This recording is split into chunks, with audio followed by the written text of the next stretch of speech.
Hi friends, कैसे हैं आप लोग। आई होप सब स्वस्थ होंगे, मस्त होंगे और अपने पठन पाठन में लगे होंगे। फ्रेंड्स, आपको पता है टीजीटी और पीजीटी दोनों का सिलेबस जो आपका ऑफिशियल सिलेबस है वो आ गया है। पीजीटी का सिलेबस मैंने अपने इसी चैनल पे आपके साथ शेयर किया हुआ है। कहाँ से पढ़ना, कैसे पढ़ना, कितना पढ़ना, सब कुछ बताई हूँ। और टीजीटी का सिलेबस आज या कल में आपको अपलोड हो जाएगा। तो आप कोई भी टीचिंग रिलेटेड न्यूज हो, कोई भी नोटिफिकेशन हो, कोई भी सिलेबस हो, कुछ भी कोई भी जानकारी हो, अगर आप टीचिंग एग्जाम की तैयारी कर रहे हैं तो आपके लिए ये चैनल बहुत ज्यादा हेल्पफुल है, क्योंकि यहाँ पे सबसे पहले आपको उसके बारे में बता दिया जाता है। कल हम लोगों ने अपने क्लास में टेक्सोनॉमी के सारे क्वेश्चन कंप्लीट किए थे। आज जो हम पढ़ेंगे वो हमारा टॉपिक होगा एनिमल किंगडम। एनिमल किंगडम हर एग्जाम के लिए बहुत ज्यादा इंपॉर्टेंट है और आपको पता है ये बहुत ब्रॉड टॉपिक है। तो आज हम स्टार्ट करेंगे प्रोटोजोआ से। सबसे पहला जो फाइलम होता है वो प्रोटोजोआ होता है और आज हम प्रोटोजोआ के सारे क्वेश्चन देखेंगे, चाहे हमें जितना भी टाइम लग जाए। उससे पहले आपके साथ एक अच्छी न्यूज आपसे शेयर करनी है। फ्रेंड्स, अभी जो हम पढ़ रहे हैं ये यूथ की पीवाईक्यू है, लेकिन आप सभी को पता है कि हमारी जो बायोलॉजी की स्पेशलिस्ट या जिन्हें आप कहें बायोलॉजी के धुरंधर अंजू मैम है, उनकी बुक आ चुकी है बायोलॉजी की और मैंने भी ऑर्डर कर दिया। जैसे वो बुक मेरे तक आती है मैं आपको उसके क्वेश्चन भी आपको सॉल्व कराऊंगी। तो अगर आप उस बुक, वो जो बुक है ना उसकी कीमत है 650 रुपए, और अगर आपके पास इतने पैसे नहीं है, आप नहीं परचेज कर पा रहे हैं और आप चाह रहे हैं उस बुक को पढ़ना कि आप पढ़ ले फ्री ऑफ कॉस्ट, तो आप परेशान बिल्कुल मत होइए। आपका ये चैनल नॉलेज कॉर्नर परिवार आपके साथ हमेशा खड़ा है। उस बुक का मतलब बहुत अच्छे से एक्सप्लेनेशन के साथ और आपको डिस्कस कराया जाएगा बुक के सारे क्वेश्चन, और उसके साथ साथ पीडीएफ फॉर्म में आपको टेलीग्राम चैनल पे बुक भी प्रोवाइड करवाया जाएगा। बस आपको करना क्या होगा, चैनल को सब्सक्राइब कर लीजिए अगर अभी तक नहीं करा है, और उसके अलावा टेलीग्राम चैनल भी ज्वाइन कर लीजिए जहाँ पे आपको सारे पीडीएफ प्रोवाइड करवा दिए जाएंगे। उसके साथ साथ मैं आपसे कहना चाहूंगी फ्रेंड्स, अगर आपको हमारी एफर्ट्स, हमारी मेहनत, हमारे तरीके पसंद आ रहे हो तो प्लीज कमेंट बॉक्स में एक कमेंट जरूर डाला करिए। मैं अपने उन स्टूडेंट से कहना चाहूंगी, बीच में थोड़ा सा बायोलॉजी के प्रिपरेशन ब्रेक हो गया था, तो मैं उनसे कहना चाहूंगी, जैसे कविता तिवारी जी हैं और भी हमारे बहुत सारे रेगुलर स्टूडेंट थे, उनसे कहना चाहूंगी अपने साथियों से कि वो लोग फिर से जुड़े और पिछली बार से इस बार बहुत बेटर, उन्हें बहुत कुछ अच्छा, बहुत नए तरीके से चीजें सीखने को मिलेंगी। तो प्लीज जो लोग भी ये वीडियो देख रहे हैं कमेंट बॉक्स में यस मैम, नो मैम, या अच्छा है, नहीं अच्छा है, या एफर्ट नहीं पसंद आ रहा, कुछ भी आप अपनी प्रेजेंस को कमेंट बॉक्स में जरूर दर्शाइएगा। उससे हमें भी मोटिवेशन मिलेगा और हम आपके कमेंट का वेट करेंगे। जैसे ही मुझे आपका कमेंट मिल जाएगा उसके बाद ही मैं नेक्स्ट वीडियो बनाऊंगी। नेक्स्ट वीडियो बनाने से पहले आपका कमेंट अगर मिल जाता है तो आपके कमेंट को मैं वीडियो में 5 क्वेश्चन 10 क्वेश्चन के बाद जरूर शो करूंगी। ठीक है, चलिए अब टाइम को वेस्ट नहीं करते, स्टार्ट करते हैं। हमारा जो टॉपिक है वो है प्रोटोजोआ। प्रोटोजोआ के सारे क्वेश्चन विद एक्सप्लेनेशन हम लोग पढ़ेंगे। कल के वीडियो में मैंने आपको एक्स्ट्रा फैक्ट भी बताए थे, लेकिन आप लोगों का उस पर कोई रिएक्शन नहीं आया। मैंने आपसे कहा था कि आप एक्स्ट्रा फैक्ट के साथ पढ़ना चाहते हैं या सिर्फ क्वेश्चन आंसर, आप लोगों ने किसी ने भी कमेंट के माध्यम से जवाब नहीं दिया। आज मैं फिर आपसे पूछ रही हूँ, आप एक्स्ट्रा फैक्ट के साथ पढ़ना चाहते हैं या सिर्फ क्वेश्चन आंसर। कल मैंने आपको एक्स्ट्रा फैक्ट के साथ पढ़ाया था, आज मैं आपको क्वेश्चन आंसर जितना बुक में दिया उतना ही पढ़ा रही हूँ। अगर आपको एक्स्ट्रा फैक्ट चाहिए तो आप कमेंट बॉक्स में जरूर बताइएगा। ओके, स्टार्ट करते हैं। क्वेश्चन है, if an actin inhibiting drugs in is inject into an amoeba it's moving will. Amoeba में यदि एक्टिन को संदमित यानी अवरोधित करने वाली औषधि की सुई लगा दिया जाए तो क्या हो जाएगा। तो देखिए, एक्टिन जो होता है ये क्या करता है, एक्टिन जो होता है ये बॉडी को सक्रिय रखता है, इसे सक्रिय साइट कहा जाता है। ये एंटीबॉडी के रूप में कार्य करता है। जब एक्टिन की सुई लगा दी जाएगी अवरोधित करने वाली, एक्टिन को जो रोक ले तो क्या होगी, अमीबीय गति रुक जाएगी। क्या हो जाएगी, अमीबीय गति तुरंत क्या होगी, रुक जाएगी। अमीबीय गति यूकैरियोटिक कोशिका के साइटोस्केलेटन के एक्टिन फिलामेंट्स में प्रतिवर्ती परिवर्तनों के कारण देखने को मिलता है। ठीक है, ऑप्शन ए इसका सही और सटीक जवाब हो जाएगा। ये इसका एक्सप्लेनेशन है, इसका पीडीएफ भी बिल्कुल फ्री ऑफ कॉस्ट हमारे टेलीग्राम चैनल पे आपको शेयर कर दिया जाएगा। ये चैनल हमारे उन स्टूडेंट, उन साथियों, उन विद्यार्थियों के लिए है जो पढ़ना तो चाहते हैं पर मजबूर है, उनके पास ना बुक खरीदने के पैसे हैं ना पेड बैच लेने के पैसे हैं। तो ये चैनल उनके लिए पूरी तरह से डेडिकेटेड है। बस उनको, आप लोगों को भी हमारा सहयोग करना होगा लाइक, शेयर, सब्सक्राइब के माध्यम से। ठीक है, अगला question, feeding in protozoa is Sporozoa में भक्षण कैसे होता है। तो स्पोरोजोआ में जो भक्षण होता है क्या वो बाई साइटोम्स होता है यानी कोशिका मुख द्वारा होता है, या फिर ऑटोट्रॉफिक होता है, बाई माइक्रोस्पोर होता है, या सिलियरली होता है। तो स्पोरोजोआ में जो भक्षण होता है वो बाई माइक्रोस्कोप होता है। कैसा होता है, सूक्ष्म रंध्रों के द्वारा होता है। ऑप्शन सी इसका सही जवाब हो जाएगा। सूक्ष्म एपी कॉम्प्लेक्सा के स्पोरोजोवन प्रोटोजोआ के सभी चरणों के पेलिकल द्वारा निर्मित एक अंग है। यह दो संकेंद्रीय वलय से बना है। इसमें से आंतरिक वलय बाहरी वलय की पेरिकल झिल्ली के संग्रहण से मेल खाता है। स्पोरोजोआ में भक्षण किसके द्वारा होता है, यानी कि फीडिंग किसके द्वारा होता है, तो माइक्रोस्पोर्स के द्वारा होता है। ऑप्शन सी इसका सही और सटीक जवाब। अगला क्वेश्चन, ट्रिप्नोसोमा बहुरूपी होता है। इसकी निम्नलिखित प्रवस्थाओं में से किसमें कसाव नहीं पाया जाता। कसाव यानी कि फ्लैजला पूछा जा रहा है। जो ट्रिप्नोसोमा होता है ये पॉलीमॉर्फिक दर्शाता है। आपसे पूछा जा रहा है इसकी वो कौन सी स्टेज है जिसमें फ्लैजला नहीं पाया जाता है। चार ऑप्शन आपके सामने हैं, लेप्रोमोनाड, क्रिथ्रिडियल, ट्रेपैनोसोम या फिर लिस्मेनिया। किसमें जो है फ्लैजला नहीं पाया जाता, तो इसका जो सही और सटीक जवाब हो जाएगा वो ऑप्शन डी हो जाएगा। ट्रिप्नोसोमा जो है, ट्रिप्नोसोमा कैनेटोप्लास्टिड एक इसका जो क्लास है वो टिपैनोसोमैटिड है, इसका ही एक जीनस है। और इसमें जितने भी परजीवी होते हैं, इसके जो जनित ट्रिप्नोसोमा वाहक परजीवी होते हैं, ज्यादातर रक्त चूसने वाले होते हैं, अकशेरुकी होते हैं। जैसे आप लोगों ने सुना होगा मच्छर होता है, सीसी फ्लाई होता है, ये सारी चीजें। ये अपने चरणों में ट्रिप्नोसोमा की प्रावस्था में केवल लिस्मेनिया अवस्था एक ऐसी अवस्था होती है, एक ऐसा स्टेज होता है जिसमें कोई भी फ्लैजला नहीं पाया जाता है। ठीक है, इसे स्लीपिंग सिकनेस होता है। ट्रिप्नोसोमा से क्या होता है, स्लीपिंग सिकनेस, सॉरी लिस्मेनिया से क्या होता है, स्लीपिंग सिकनेस देखने को मिलता है। ये लिस्मेनिया का एक डायग्राम है आपके सामने। ठीक है, देखिए यहाँ पे कोई भी फ्लैजला आपको शो नहीं हो रहा है। ओके, अगला क्वेश्चन, निम्नलिखित में से कौन सा उपसंघ अनंतः रूप से अंत परजीवी है, यानी which of the following subphylum is exclusively endoparasite, यानी वो सिर्फ एक्सक्लूसिवली इंडोपैरासाइट का मतलब क्या है कि वो बिल्कुल स्विम नहीं कर सकता या फिर बाह्य पैरासाइट नहीं हो सकता, वो केवल अंतः पैरासाइट ही रहेगा। वो कौन सा है, सार्कोमेस्टिगोफोरा, स्पोरोजोआ, सीरियोफोरा या नीडोस्पोरा। तो सही जवाब हो जाएगा ऑप्शन बी, स्पोरोजोआ। स्पोरोजोआ उपसंघ के सदस्य अपने परजीवी जीवन शैली के कारण सरल शरीर संरचना रखते हैं। इस उपसंघ के सभी सदस्य अंतः परजीवी और रोगजनक होते हैं। ठीक है, कैसे होते हैं, अंतः परजीवी यानी इंडोपैरासाइट, और कैसे होते हैं, रोगजनक होते हैं। ओके, अगला क्वेश्चन, संरचना के अनुसार एंटमीबा हिस्टोलिट का कितने पृथक रूपों में मिलता है, 2, 3, 4 या 5। एंटमीबा हिस्टोलिट का कितने रूपों में मिलता है, तो इसका सही जवाब हो जाएगा ऑप्शन बी, यानी कि 3 रूपों में। कितने रूपों में, 3 रूपों में। ये बहुत ज्यादा इंपॉर्टेंट है, इसे स्टार मार्क करिएगा। वो 3 रूप कौन कौन से होते हैं, पहला होता है ट्रोफोजॉइट, रुकिए मैं आपको दिखा देती हूँ। पहला जो होता है वो कौन सा होता है, ट्रोफोजॉइट, दूसरा प्रिसिस्ट और तीसरा होता है सिस्ट। पहला कौन सा हो गया, ट्रोफोजॉइट, दूसरा प्रिसिस्ट और तीसरा सिस्ट। ट्रोफोजॉइट जो होता है ये एंटमीबा हिस्टोलिट का परजीवी के बढ़ने की अवस्था है, यानी यहाँ पे एंटमीबा हिस्टोलिट का ग्रो करता है। इसके अलावा प्रिसिस्ट ट्रोफोजॉइट और सिस्ट के बीच की मध्य अवस्था है, और जो सिस्ट होता है इसी को संक्रामण अवस्था कहा जाता है। एक एग्जाम में पूछा भी गया है कि एंटमीबा हिस्टोलिट की संक्रामण अवस्था कौन सी है, तो सिस्ट जो है ये इसकी संक्रामण अवस्था होती है। ओके, यहाँ पे इसका सही जवाब ऑप्शन बी हो जाएगा कि एंटमीबा हिस्टोलिटिका के 3 फेज होते हैं। एंटमीबा हिस्टोलिटिका की लाइफ साइकिल आपको यहाँ पे दिखाई गई है। इसका पीडीएफ फ्री ऑफ कॉस्ट हमारे टेलीग्राम चैनल पे आपको प्रोवाइड करवा दिया जाएगा। अगला क्वेश्चन है, next question, locomotory organelles are absent in the class. वो कौन सा क्लास है, वो कौन सा वर्ग है जिसमें लोकोमोटरी ऑर्गन जो है वो अनुपस्थित है, यानी कि वहां पे नहीं पाया जाता। स्पोरोजोआ, सिलिएटा, राइजोपोडा या फ्लैजलेटा। तो देखिए लोकोमोटरी के आधार पे, लोकोमोशन के आधार पे जब विभाजन किया जा रहा था प्रोटोजोआ का, तो जिनके पास सीलिया देखने को मिला, ये 4 प्रकार से बटा।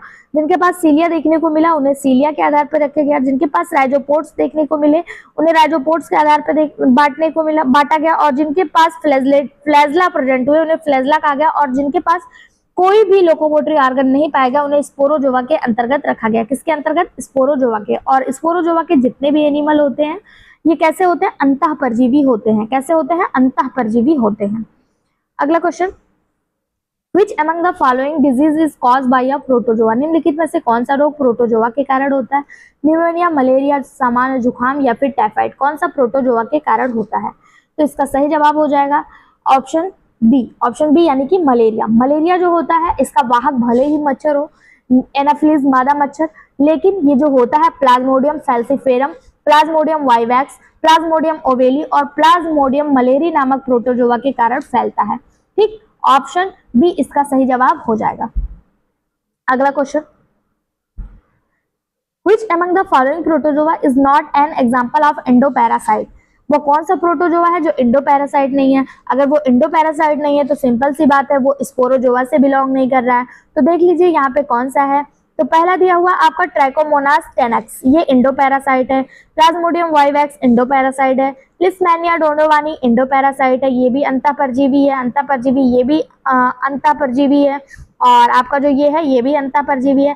लेकिन अगर बात करें हाइड्राम्बिया हाइड्रोक्सेना की, तो ये आपका अंतःपरजीवी नहीं है। यह अंतःपरजीवी प्रोटोजोआ का उदाहरण नहीं है। यह हाइड्रा के बाह्य परजीवी होता है और एपिडर्मल कोशिकाओं पर भोजन प्राप्त करता है। ठीक है। वहीं अगर हम बात करें प्लाज्मोडियम वाइवेक्स की, तो प्लाज्मोडियम वाइवेक्स मलेरिया रोग का जनक होता है या इंडोपैरासाइट होता है। ये मनुष्य की रक्त कोशिकाओं के भीतर रहता है। और ट्राइकोमोनास टेनेक्स, तो ये मुख गुहा के अवायवीय अंतःपरजीवी रूप में रहता है। वही लिस्मैनिया डोनोवानी जो है ये काला आजार या फिर लिस्मैनियासिस नामक बीमारी को जन्म देता है और ये भी इंडोपैरासाइट है और ये मनुष्य के रेटिकुलर एंडोथेलियल सिस्टम में प्रेजेंट होता है। कहाँ पे? रेटिकुलर एंडोथेलियल सिस्टम में प्रेजेंट होता है। तो यहाँ पे जो नहीं है अंतःपरजीवी वो कौन सा है? हाइड्रोविविया हाइड्रोक्सेना। ऑप्शन डी इसका सही जवाब हो जाएगा। अगला क्वेश्चन, नेक्स्ट क्वेश्चन है hyaline cap of pseudopodium amoeba is made up of. Amoeba का जो स्यूडोपोडिया होता है इसका हाइलिन कैप यानी कचाप गोपक जिसे हिंदी में कहते हैं। साइंस के कुछ वर्ड अगर आप इंग्लिश में याद करेंगे तो वो आपके लिए ज्यादा बेनिफिशियल होंगे क्योंकि हिंदी इंग्लिश से भी टफ होता है। जैसे हाइलिन कैप याद करना बहुत ईजी है लेकिन कचाप गोपक आपको कंफ्यूज करेगा। ठीक है। पूछा जा रहा अमीबा के स्यूडोपोडियम के जो हाइलिन कैप होते हैं उनका निर्माण कैसे होता है? बाय एक्टोप्लाज्म, बाय मीडियोप्लाज्म, एंडोप्लाज्म या ऑल ऑफ एबव। तो इसका सही जवाब हो जाएगा ऑप्शन है एक्टोप्लाज्म। अमीबा के स्यूडोपोडिया के जो हाइलिन कैप होते हैं इनका निर्माण किससे होता है? एक्टोप्लाज्म से होता है। अमीबा के लोकोमोशन के दौरान कोशिका का प्रमुख किनारा जिसे आप लीडिंग एज कहते हैं या पारदर्शी हाइलोप्लाज्म का एक क्षेत्र दिखाता है जो पानी की तरह साफ दिखता है। यह हाइलोप्लाज्म एक हाइलिन क्रेसेंट का बना होता है जिसे आमतौर पर हाइलिन कैप कहा जाता है। ओके। तो अमीबा के जो स्यूडोपोडिया के हाइलिन कैप होते हैं इनका निर्माण किससे होता है? एक्टोप्लाज्म से होता है। ठीक है। अब अगला क्वेश्चन देखते हैं। अमीबा की संकुचनशील रिक्तिका के लिए कौन सा सत्य यानी कि कॉन्ट्रैक्टाइल वैक्यूल्स, अमीबा के कॉन्ट्रैक्टाइल वैक्यूल्स के लिए इसमें से कौन सा सत्य है? चार ऑप्शन आपके सामने दिए हुए हैं। Systole is gradual but diastole is sudden, यानी कि जो सिस्टोल होता है वो धीरे धीरे होता है लेकिन डायस्टोल जो होता है वो अचानक होता है। दूसरा दिया है systole is sudden but diastole is gradual, यानी इसमें सिस्टोल अचानक तथा डायस्टोल धीरे धीरे होता है। तीसरा दिया both systole and diastole are sudden, यानी इसमें सिस्टोल तथा डायस्टोल दोनों अचानक होते हैं। Both systole and diastole are gradual, systole और डायस्टोल दोनों ही जो होता है वो धीरे धीरे होता है। इसमें पूछा जा रहा है आपसे कौन सा सत्य है? इसका सही जवाब हो जाएगा ऑप्शन बी। जो सिस्टोल होता है वो सडन होता है लेकिन डायस्टोल जो होता है वो धीरे धीरे होता है। ठीक है। ऑप्शन बी इसका सही जवाब हो जाएगा। नेक्स्ट क्वेश्चन है अमीबा के लिए सही है। अमीबा के लिए इसमें कौन सा सही है? जूट्रॉपिक, लैंटिक, आकोशिकीय या अमीबा जो है ये जगत मोनेरा से बिलोंग करता है। पूछा जा रहा है अमीबा के लिए इसमें सही कौन सा है? तो इसका जो सही जवाब हो जाएगा, देखिए यहाँ पे जो सही होना चाहिए, अमीबा जो है ना ये जूट्रॉपिक है, लैंटिक भी है, लेकिन ये आकोशिकीय न होकर कैसा है? एक कोशिकीय। आकोशिकीय मतलब होता है इसमें कोई भी कोशिका नहीं पाई जाती। एक कोशिकीय मतलब होता है एक कोशिका पाई जाती है। तो ये एक कोशिकीय है और ये मोनेरा से नहीं प्रोटिस्टा से बिलोंग करता है। किससे? प्रोटिस्टा से बिलोंग करता है। तो ऑप्शन के अकॉर्डिंग इसमें कोई भी जो इसका है ए और बी सही होना चाहिए। ए और बी आपको ऑप्शन किस में दिया है? एक मिनट रुक जाइए। ए, बी और सी दे दिया, ए बी किसी में नहीं दिया। तो ऑप्शन के अकॉर्डिंग इसका कोई भी जवाब नहीं होगा। इसका जो जवाब सही होगा वो हो जाएगा ऑप्शन ए और ऑप्शन बी। ठीक है। ये इसका सही जवाब हो जाएगा। अमीबा जो है किससे बिलोंग करता है? प्रोटिस्टा से बिलोंग करता है। अगला क्वेश्चन है fission a method of reproduction is commonly found in. विखंडन जो प्रजनन की एक विधि है सामान्यतः निम्नलिखित में से किसमें पाई जाती है? Protozoa, helminthes, annelida, all of above. इसका सही जवाब हो जाएगा ऑप्शन ए प्रोटोजोआ। विखंडन क्या है? रिप्रोडक्शन का एक मेथड है। इसमें विखंडन यानी फ्यूजन के माध्यम से रिप्रोडक्शन होता है। ये किसमें देखने को मिलता है? तो ये प्रोटोजोआ में देखने को मिलता है। इसमें एक बॉडी प्रोटोजोआ की एक बॉडी अपने आप को दो भागों में तोड़ लेती है, दो न्यूक्लियस बन जाता है और यहाँ से एक नई बॉडी बनके तैयार हो जाती है। इसी को विखंडन मेथड कहा जाता है। ये अलैंगिक प्रजनन या जिसे एसेक्सुअल रिप्रोडक्शन कहते हैं उसका ही एक भाग होता है। अगला क्वेश्चन, निम्नलिखित में से कौन सा मानव परजीवी प्रोटोजोआ मनुष्य के मुख में पाया जाता है और मसूड़ों को क्षति पहुंचाता है? यानी वो कौन सा परजीवी है जो मानव के मुख में पाया जाता है और मसूड़ों को क्षति पहुंचाता है? यानी आप कह सकते हैं वो कौन सा परजीवी है जिसकी वजह से पायरिया नामक बीमारी देखने को मिलती है? Entamoeba gingivalis, entamoeba coli, entamoeba histolytica या जियार्डिया इंटेस्टाइनलाइसिस? इसका जो सही जवाब हो जाएगा वो हो जाएगा option A, entamoeba gingivalis. Entamoeba gingivalis ये मसूड़ों को क्षति पहुंचाता है। इसकी वजह से आसपास के जो टिश्यू होते हैं, जो ऊतक होते हैं, वो खराब होने लगते हैं, मसूड़ों में गम्स बनने लगता है और उसके अलावा कभी कभी टॉन्सिल भी देखने को मिल जाता है। ठीक है, ये माउथ परजीवी होते हैं। ओके, और इनकी वजह से जो होता है पायरिया नामक बीमारी होता है। अगला क्वेश्चन देखते हैं, निम्नलिखित में से कौन सा प्रोटोजोआ जीवाणु तथा विषाणु से इसी क्रम में होता है? यानी कि इसमें से वो कौन सा प्रोटोजोआ है जो जीवाणु और विषाणु, अच्छा प्रोटोजोआ जीवाणु और विषाणु का क्रम पूछा है। सबसे पहला प्रोटोजोआ, तो मलेरिया जो है ये प्रोटोजोआ है।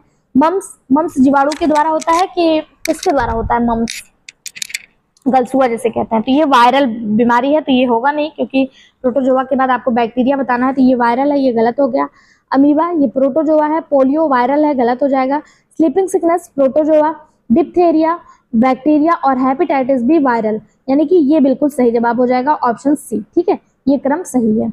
अगला क्वेश्चन, प्रोटोजोआ के वर्गीकरण का आधार है, यानी प्रोटोजोआ को किस भागों में बांटा गया? तो प्रोटोजोआ जो है इसको बांटने का जो मुख्य भाग है वो है आपका लोकोमोशन, मोड ऑफ लोकोमोशन, यानी कि प्रचलन क्रियाविधि के आधार पर इसको बांटा गया, मोड ऑफ लोकोमोशन के आधार पे। और कितने भागों में बांटा गया? 4 भागों में। कितने भागों में बांटा गया? 4 भागों में।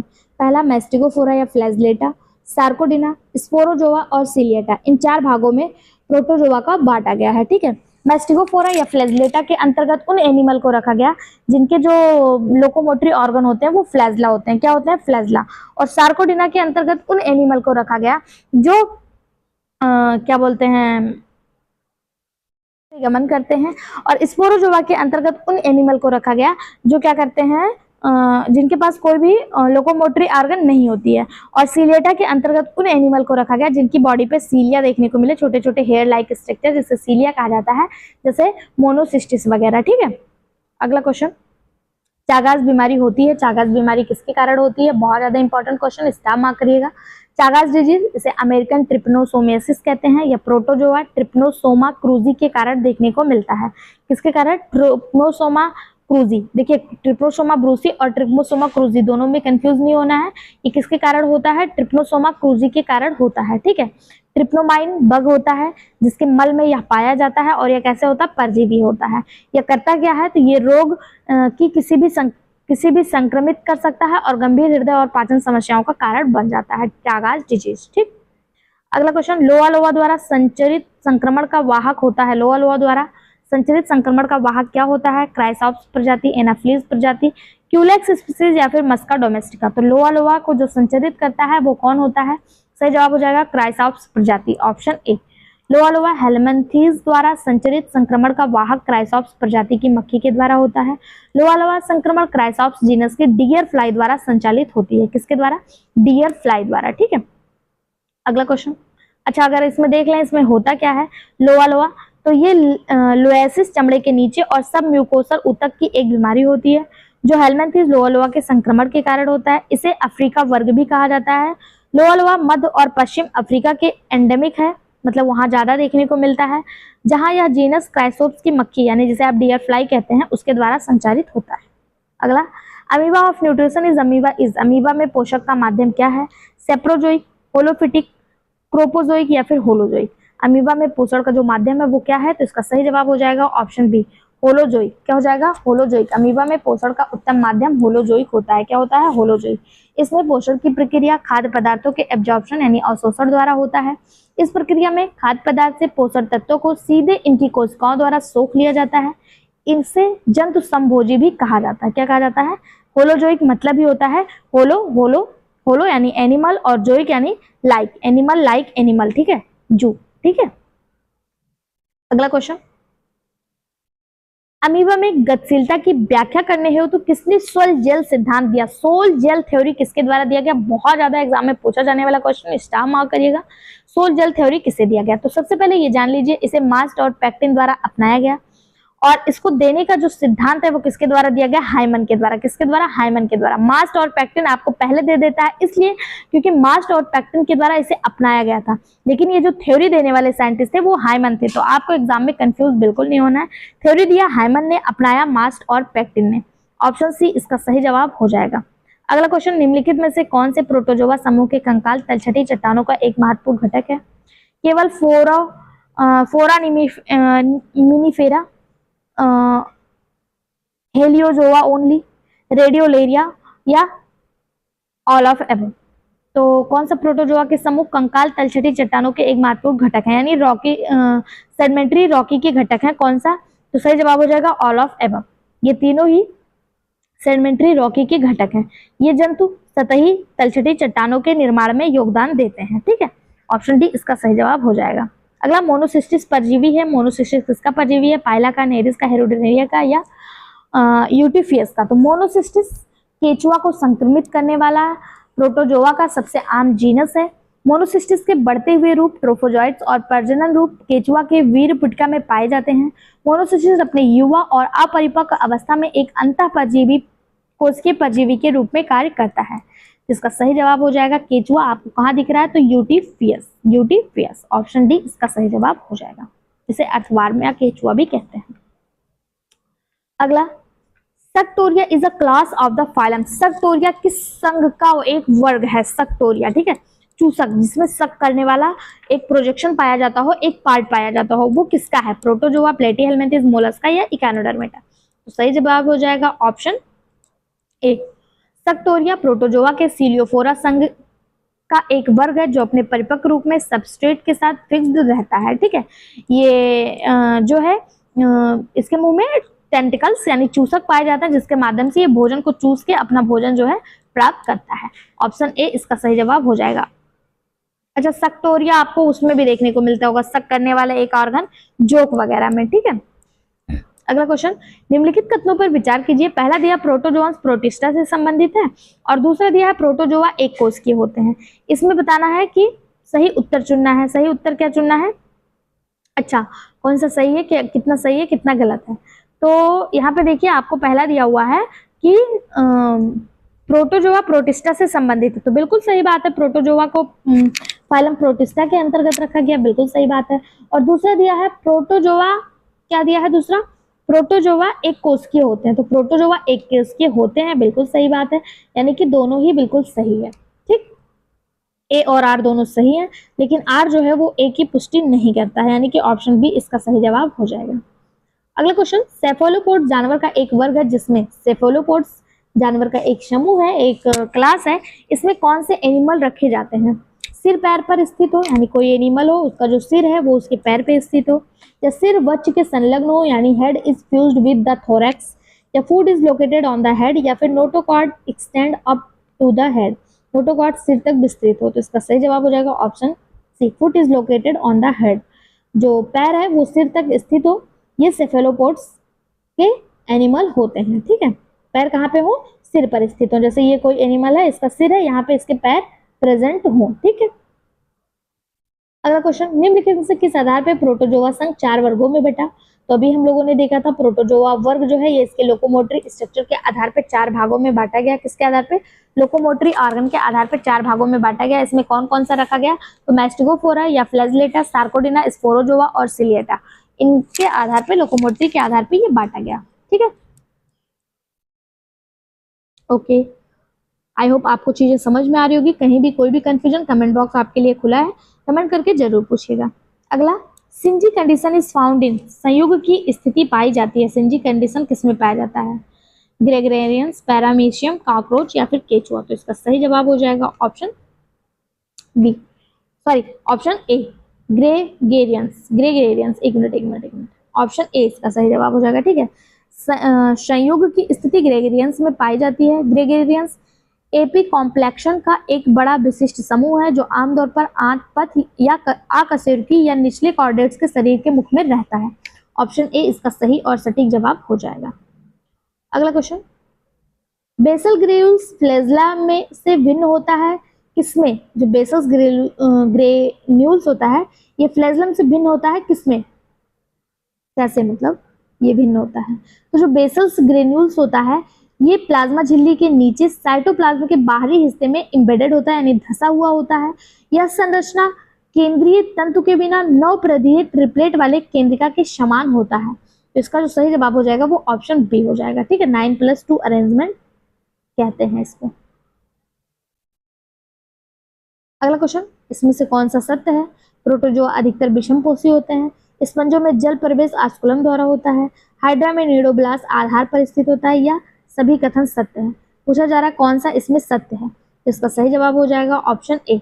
प्रोटोजोआ अधिकतम विषमपोषी होते हैं, हेटेरोट्रॉपिक होते हैं। कैसे होते हैं? हेटेरोट्रॉपिक होते हैं। ठीक है, ऑप्शन ए इसका सही जवाब हो जाएगा, यानी कि ये होलोजोइक, जूरोस्पोरिक, जूट्रॉपिक और ओमनीबोरस तीनों ही प्रकार के इसमें जो है देखने को मिलता है भोजन, ये तीनों ही प्रकार से ग्रहण करते हैं।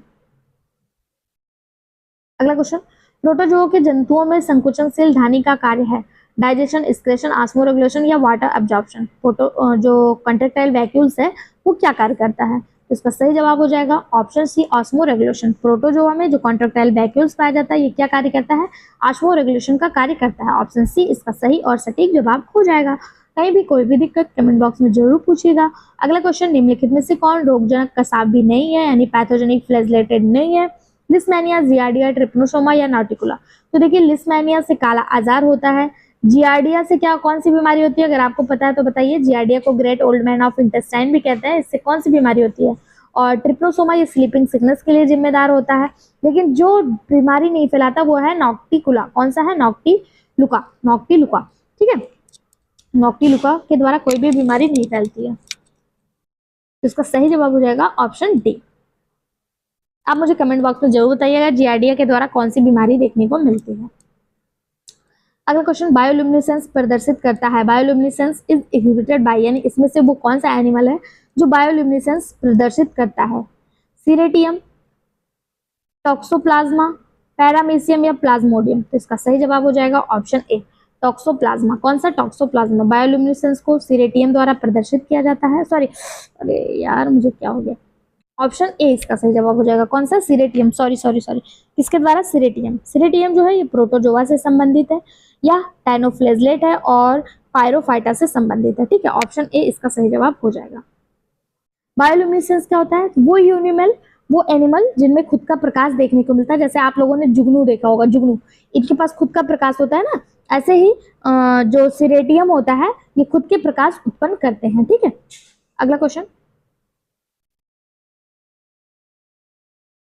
काला आजार निम्नलिखित द्वारा प्रसारित होता है, यानी काला आजार किसके द्वारा फैलता है? तो हम सभी को पता है काला आजार फैलाने वाला सैंड फ्लाई है और इसका जो प्रोटोजोआ है वो लिस्मेनिया डोंडोबानी है। ठीक है, और इसका जो वाहक है वो कौन सा है? सैंड फ्लाई, जिसे बालू मक्खी कहा जाता है। इसमें तेज बुखार हो जाता है। ट्रिप्नोसोमा के कारण, ट्रिप्नोसोमा जो फैलाता है, ट्रिप्नोसोमा प्रोटोजोआ का वाहक कौन सा है? सीसी फ्लाई है। इसमें स्लीपिंग सिकनेस हो जाता है। और अगर बात करें ड्रैगन फ्लाई तो इसके द्वारा पाचन संबंधित बीमारी होती है। और फ्रूट फ्लाई जो है ये काटती नहीं है। ठीक है, सही जवाब ऑप्शन सी। अगला क्वेश्चन, संकुचनशील रिक्तिका पाई जाती है यानी कंट्रैक्टाइल वैक्यूल किसमें पाया जाता है? तो कंट्रैक्टाइल वैक्यूल जो है आपका अमीबा, यूक्लिना और पैरामीशियम तीनों में ही देखने को मिलता है। ठीक है, ऑप्शन डी इसका सही जवाब हो जाएगा, ऑल ऑफ एबव। अगला question, polymorphic form are found during cycle of. Polymorphic यानी बहुरूपी अवस्थाएं जिनके जीवन चक्र में पाई जाती हैं। एंटमीबा, हिस्टोलिटिका, ट्रिप्नोसोमा, यूग्लेना या फिर बैलेंटिडियम। इसका सही जवाब हो जाएगा ऑप्शन बी, ट्रिप्नोसोमा। पॉलीमॉर्फिक अवस्था जो है या बहुरूपी अवस्था जिसे कहते हैं ये किसमें पाई जाती है? ट्रिप्नोसोमा में पाई जाती है। ट्रिप्नोसोमा से कौन सी बीमारी होती है? तो ट्रिप्नोसोमा से स्लीपिंग सिकनेस नामक बीमारी देखने को मिलती है। और अगर आपसे पूछा जाए इसका वाहक कौन सा है तो इसका वाहक है सीसी फ्लाई। क्या हो जाएगा? CC fly. और इसमें पॉलीमॉर्फिज्म देखने को मिलता है। अगला क्वेश्चन, निम्नलिखित में से कौन त्रिस्तरीय जंतु है यानी कौन सा ट्रिप्लोब्लास्टिक एनिमल है? हिरुडनेरिया, एस्कैरिस, टीनिया सोलियम या ऑल ऑफ एबव। ट्रिप्लोब्लास्टिक कौन सा है? तो इसका सही जवाब हो जाएगा हिरोडोनिया, एस्केरिस और टीनाशोलियम, तीनों ही डिप्लोब्लास्टिक आते हैं। डिप्लोब्लास्टिक एनिमल वो एनिमल जिनके बॉडी में 3 लेयर पाए जाएं, एंडोडर्मिस, एक्टोडर्मिस, एंडोडर्मिस और मीजोडर्मिस, ठीक है। और जो डिप्लोब्लास्टिक होता है इसमें मीजोडर्म की जगह मीजोग्लिया प्रेजेंट होता है, जो एक जिलेटिनस स्ट्रक्चर होता है, ठीक। तो फाइलम फाइलम अरे जो आपका एनिमल है हिरोडोनेरिया, हिरोडोनेरिया किस फाइलम से बिलोंग करता है, तो ये आर्थ्रोपोडा का है, यानी आर्थ्रोपोडा ट्रिप्लोब्लास्टिक होता है। एस्केरिस किस फाइलम से है, एस्केरिस एस्केरिस जो है आपका किससे है, आप इतना मान लीजिए फाइलम प्लेटीहेल्मिन्थीस से ऊपर, यानी कि प्रोटोजोआ, पोरीफेरा और सिलेंट्रेटा को अगर आप टीनोफोरा को छोड़ दें तो प्लेटीहेल्मिन्थ से ही आपका जो हो जाता है, फ्लैटवार्म से ही आपका डिप्लोब्लास्टिक देखने को मिलता है कॉर्डेटा तक। ओके, अगला क्वेश्चन, अमीबा लाइमेक्स प्रचलन करता है, अमीबा लाइमेक्स किसके द्वारा प्रचलन करता है, एक्सोपोडिया, फिलोपोडिया, लोबोपोडिया या राइजोपोडिया, किसके द्वारा करता है, तो इसका सही जवाब हो जाएगा ऑप्शन सी। देखिए अमीबा के बारे में आप सभी पढ़ते हैं, लेकिन अमीबा लाइमेक्स ऐसे क्वेश्चन आपको बस प्रीवियस ईयर में ही देखने को मिल सकते हैं, ये किसी के द्वारा कहीं भी नहीं पढ़ाया जाएगा, तो आप क्या करिएगा, प्रीवियस ईयर जरूर देखिएगा, ठीक है। अमीबा लाइमेक्स किसके द्वारा करता है, तो अमीबा लाइमेक्स जो प्रजनन करता है वो लोबोपोडिया के द्वारा करता है, किसके द्वारा, लोबोपोडिया, लाइमेक्स लोबोपोडिया, ऐसे आप याद कर लीजिए, लाइमेक्स लोबोपोडिया के द्वारा करता है। और एक्सोपोडिया द्वारा कौन करता है, तो एक्टिनोफ्रिस करता है, कौन करता है, एक्टिनोफ्रिस। फिलोपोडिया के द्वारा यूग्लिना करता है, लोबोपोडिया के द्वारा अमीबा लाइमेक्स करता है, और स्पोरोपोडिया के द्वारा राइजोपोडिया के द्वारा कौन करता है, स्पोरोजोआ करता है, राइजोपोडिया के द्वारा कौन करता है, स्पोरोजोआ, क्योंकि इसमें भी इसका सही जवाब ऑप्शन सी हो जाएगा।